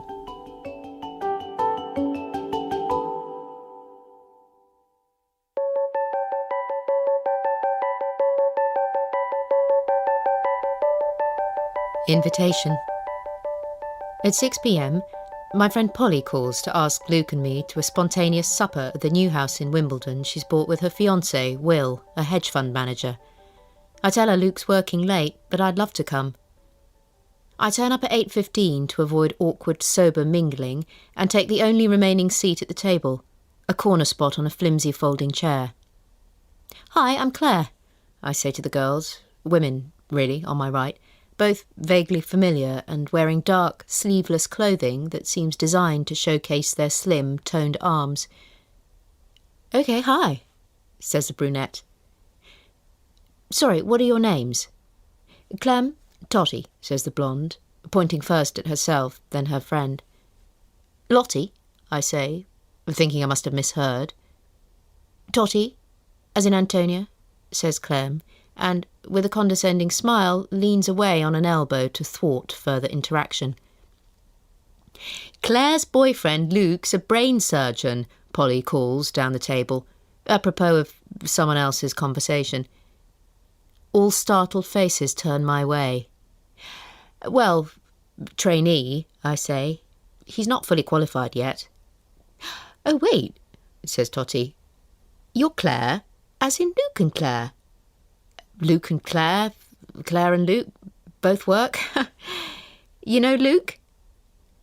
Totty is eyeing me with sudden, snakish interest, and instantly I decide this is much, much worse than being ignored. A great friend of ours, Fee, works with him. At UCH?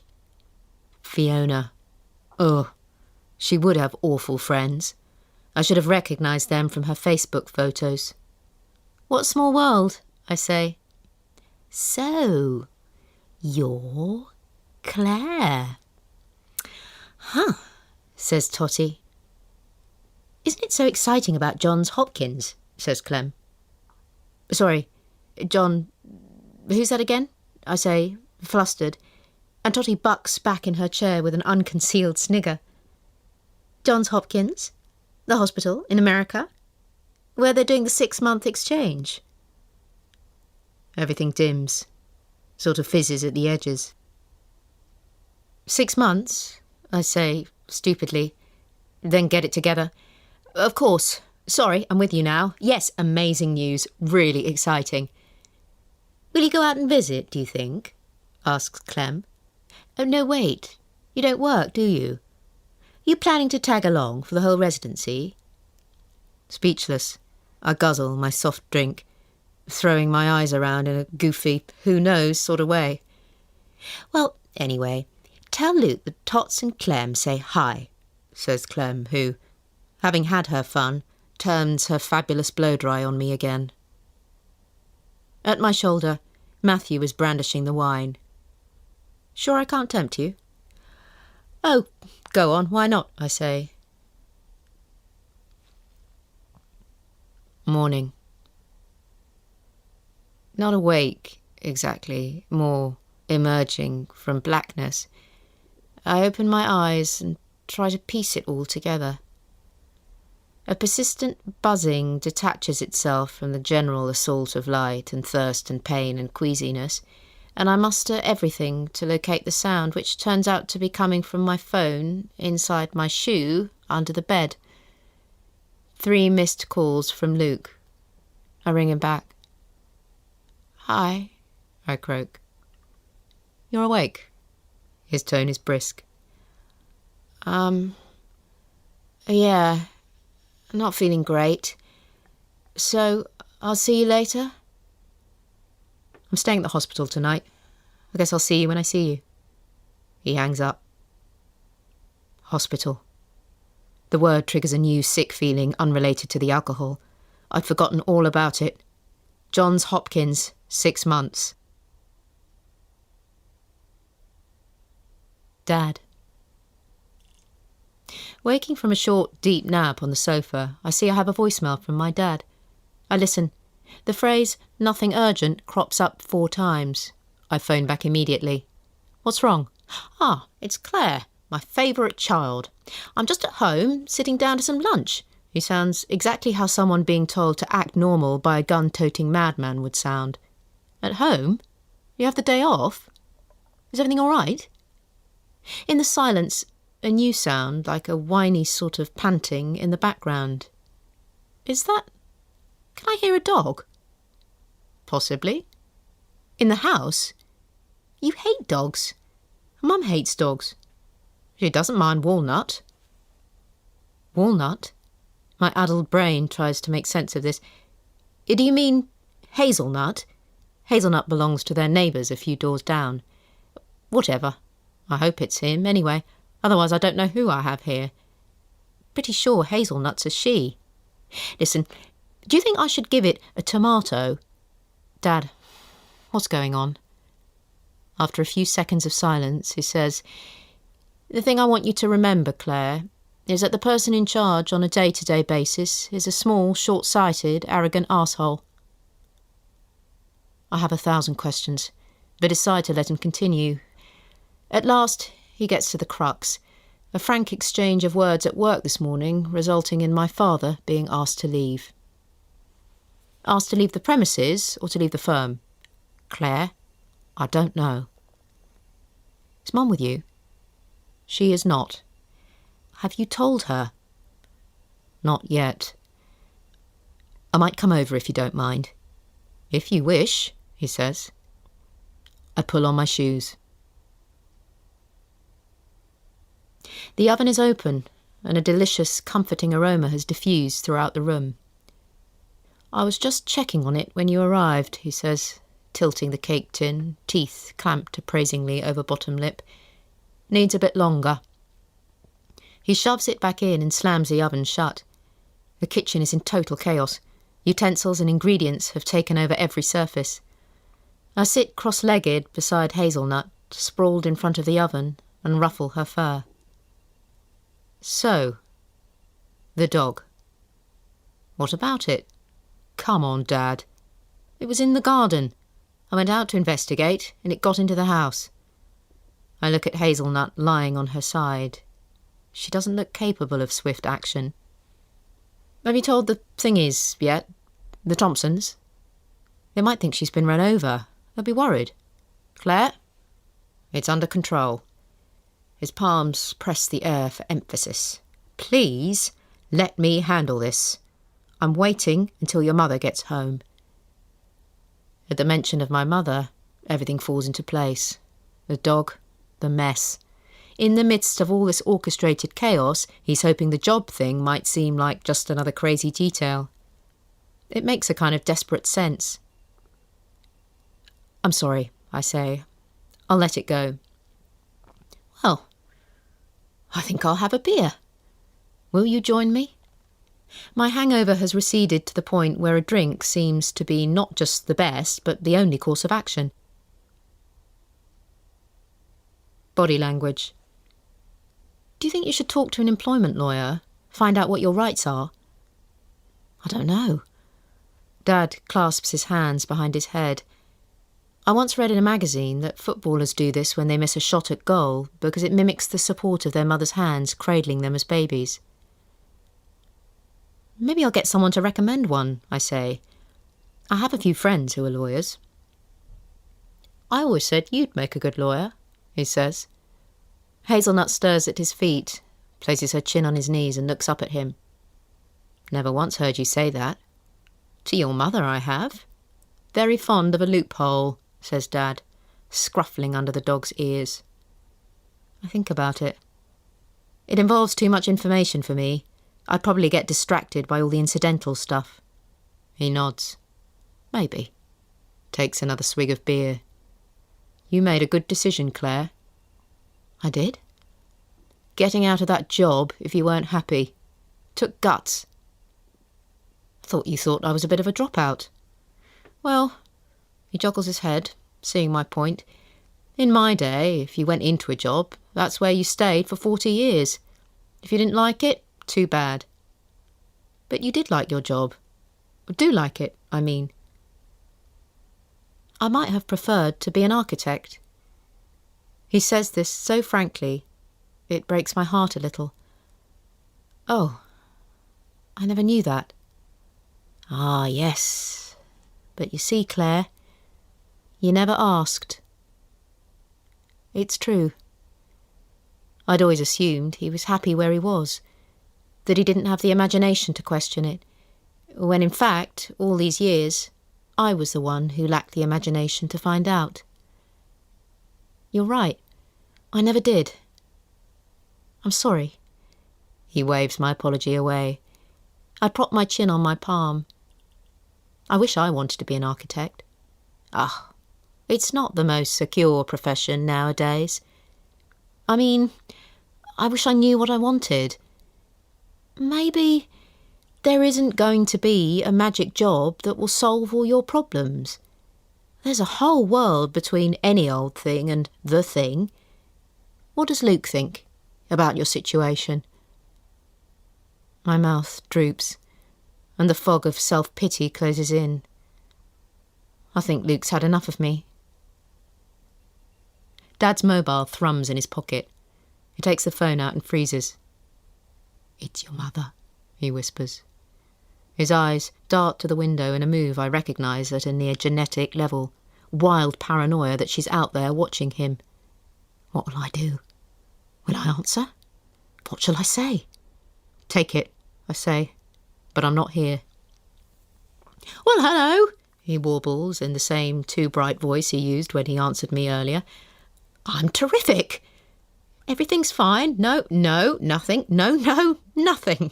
Nothing's urgent. See you soon then. Cheerio. He drops his phone on the table and massages his forehead. When is she coming back? Let me help you clean up some of this before I go. Aren't you going to stay? He says. I'm not sure that's such a good idea. I thought you two had sorted things out. She's talking to me again, which is something, I suppose, but I sigh. She's cooked up this theory, and even though I know going along with it's the path of least resistance, I can't. It feels like a betrayal to myself. To child me. I don't know. What do you make of it all? This stuff with Mum about... whatever. Grandpa and the war wounds and his... with me in the bathroom and everything. Dad twists his wedding band, mouth in a line. He stops, starts again. Claire, if I had known at the time what was going on, I would have found it very difficult, which is why I never said anything. I didn't want to cause trouble. He clears his throat. I hadn't finished. I would have found it very difficult not to give the old bastard a war wound he'd have been in no hurry to show off. I laugh, looking up at the ceiling so that the pooling tears won't spill. Dad slaps his hands on the table. Now, if you'll excuse me, I'd better go and check that our hairy colleague hasn't defecated in the hall.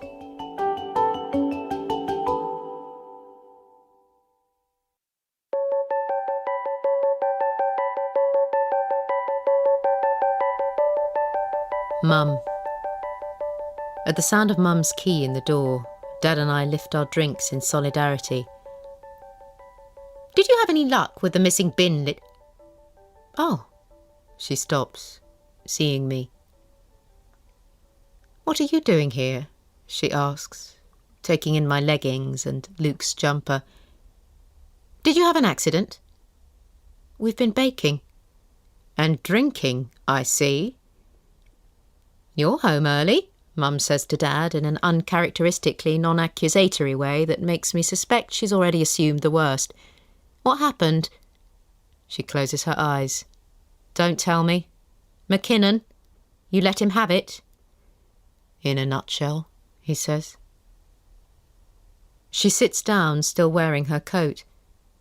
I always hated this when I was a child, fearful she might take off again at any moment and never come back. Lost it. Where's the pepper? I'm helping to set the table for dinner, but my parents have reorganised the kitchen and nothing is where it should be.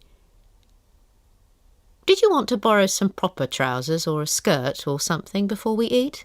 Mum asks, clearly still disturbed by my slouchy leisure wear. Wait, first, let me lend you a brush. Your hair, not at its best. She starts to dig, elbow deep, in her handbag. Well, Mum, I say, thumping down a jug of water, I'm not at my best, so thanks for pointing that out. There's no need to fly off at me. I just thought, a little bit of effort makes all the difference. She flinches at the imitation, which isn't even an imitation, really, more a sneery whine, engineered to make her feel as small and ridiculous as possible. I don't care how I look right now, okay? I know I don't always wear makeup and earrings and have my hair the way you think I should, and I'm sorry if that embarrasses you or upsets you to have to look at me not at my best. That voice again. Even inside the privacy of your own home. I get it, okay? I get that I'm not the daughter you wanted.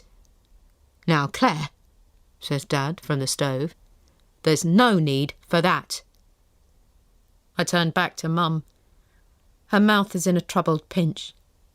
Please, can you stop looking at me?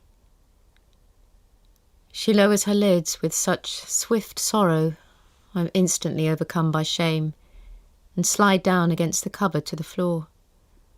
Oh God, of course I didn't mean that. My head goes back, smashes against the cupboard door, but I've had too much alcohol for it to hurt, and in any case, I've just been stricken, really properly for the very first time, by the idea of me with them as a baby, completely revelatory through the exhausted red wine fug. "You're my mother. You made me. Of course you want to look at me. I can't believe I never once said thank you." "For what?" says Mum. "Everything you both did. Everything for me. Fed me, clothed me, changed my nappies and nursed me through, like, chicken pox. And I've never said thank you." I swipe away hot tears with the cuffs of Luke's jumper. "Claire, please, it's all right. Shh, just try to calm down, love. Shh," says Mum, clutching her elbows and leaning down towards me, wanting to help, but perhaps a little afraid to come close. "It isn't all right. I know you didn't really plan to have children, and I just came along and gate-crushed your lives, and I was such a nightmare that you didn't want to have more, and now I don't even know what I am, and I don't know what to do with myself. I'm such a failure, and I'm pushing Luke away to America. He didn't even tell me he's running away. I've ruined everything by being such a complete disaster." Mum, impelled maybe by some Neanderthal impulse, rushes to hold me, and I cry into her coat, soaking the scratchy soft fabric. Then, a moment later, I feel the embrace intensify, as Dad, who might have just lost the job he's had for 40 years, moves in to complete our little tableau. Reality. So, Johns Hopkins. Framed by the kitchen doorway, gaze downcast, Luke says, "What about it?" "When were you going to tell me?" "There wasn't really any point," he says. "If you want to break up, it might be worth just letting me know," I say. "I mean, I'm getting the message pretty clearly, as is, but it'll be over much quicker if you come out and say it." "Are you kidding?" he says with authentic surprise. He actually sounds quite angry. "I don't want to break up." "Why, do you?" "No, I don't." I sit on my hands so as not to bite my nails. "I assumed you wanted to. Why else would you keep something so big from me?" "Because there's nothing to tell." "What? They said you'd be there for 6 months. That doesn't sound like nothing." "Who said that?" "These terrible girls. Friends of Fiona's who were at Polly's dinner." "Yeah, Fiona's going. I'm not." "Really? You must have a pretty low opinion of me to think I'd just up and leave without telling you, and an even lower one of yourself. Well, why aren't you going?" "Honestly, I didn't think you were in the best place to be left on your own." I quell the urge to defend myself. "What even is this Johns Hopkins thing, anyway?" He sighs and rubs his head briskly so his hair stands on end. "It was a 6-month residency for junior doctors to work in the neurosurgery department there." "Luke, that sounds amazing." A tense smile. "So, what? You applied and they picked you?" "It's irrelevant. I'm not going." "You turned it down because you were worried about me?" "Yes." "Well," I say, "we need to fix this." "What do you mean?" "This isn't how we work. You don't get to make big decisions for both of us on your own. If you thought I was in such a bad way, you should have told me and we could have talked about it. You've had enough to worry about. I didn't want you to feel like you were holding me back." I laugh grimly. "How am I not? You've been so patient all this time while I've been stumbling around trying to sort out my life and career. Then an unmissable opportunity for yours comes along and you don't take it because of me." "Yeah, well, I guess I love you." "I can't believe you would do that for me." I thought I was all cried out, but feel perilously close to a fresh deluge. Claire, you do the same for me. This pure, simple faith in me and my love is like a steadying hand, and somehow I regain control. But Luke, I continue as gently as I can, please tell me, how exactly does turning down an opportunity like this really help anyone? Well, it's done now. I'm sorry if you think I made a mistake, but I've already told them I'm not going, so we don't need to have this conversation anymore. No. He flinches.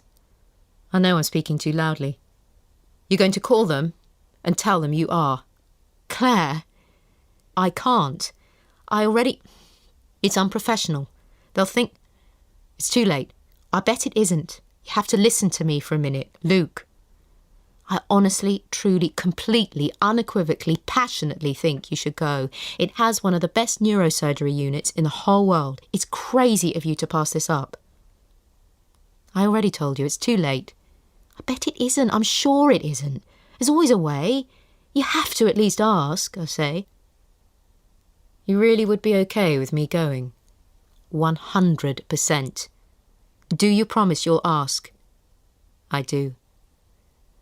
He looks into my face, deliberating whether to speak. Sure you wouldn't mind that Fiona's going too? I know you have a weird thing about her, completely unfounded, obviously.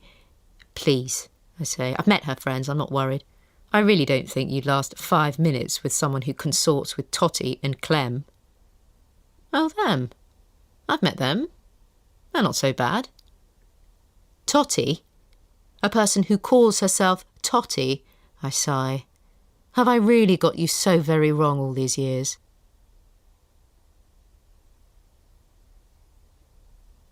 Symbolism. Why don't you come? Luke says. We're brushing our teeth and what really comes out is, are you hung? No thanks. I spit. I think I'm going to temp for a bit to save up for a proper trip somewhere. Oh, that's a good idea. You're not coming. You'll be in Baltimore. He spits. But how will that work? Well, instead of me being here while you're at Johns Hopkins, I'll be somewhere else. Why don't you just come out and stay with me? Because you'll be there to do your thing. I'll just be hanging around like a spare part. I want to do something for me. OK. So then what happens after your trip? I sit on the edge of the bath. I'll come home and get a job. Yeah, obviously, but what? Isn't this just putting off the same old problem? I think I'm coming around to the idea that there's a whole world between any old thing and the thing. Luke looks quite impressed. I'll hire you, he says. A new role's just opened up, actually, in the Department for Hugs and Kisses. He looms towards me, toothpaste froth spewing from his lips. Maybe 6 months apart isn't nearly long enough, I say. He grins, rinses his toothbrush and drops it in the cup where, as random good fortune would have it, it swings round to nestle next to mine. Parental guidance. I phoned Dad to hear how things panned out at work. What's the verdict? It's over. I'm out. I'm so sorry. Can't you appeal? No, Claire. I resigned. I told them I'd had enough of being treated like a second-class citizen. Oh, wow. Are you okay? I think so, he says. But after the spirited announcement, he sounds a little shaken and tired. Congratulations, Dad. That was very brave. I took your advice. If something isn't making you happy, change it. Isn't that what you said? Did I? Maybe not in those words, but that's what you did, leaving your job. Alone in my kitchen, I allow myself a small, unconcealed smile of pride. Does this mean early retirement, then? No. Yes! My mother, hitherto latent, calls from the background. Speakerphone strikes again. We can access the pension in a few months' time. We'll be fine. Hi, Mum. Monday morning. I wake early to go for a run before work, kissing Luke on the shoulder when I leave. In sleep, he puckers reciprocally. Outside, the air is cool, but the clear sky promises a scorcher. The streets are in shadow as I set out, overtaking street sweepers and dodging early commuters. I head east towards the canal, and on every street, exploding from buildings and gardens and railings, bright purple buddleia sprays bop in the breeze. Clusters of supporters lining my route to cheer me on my way.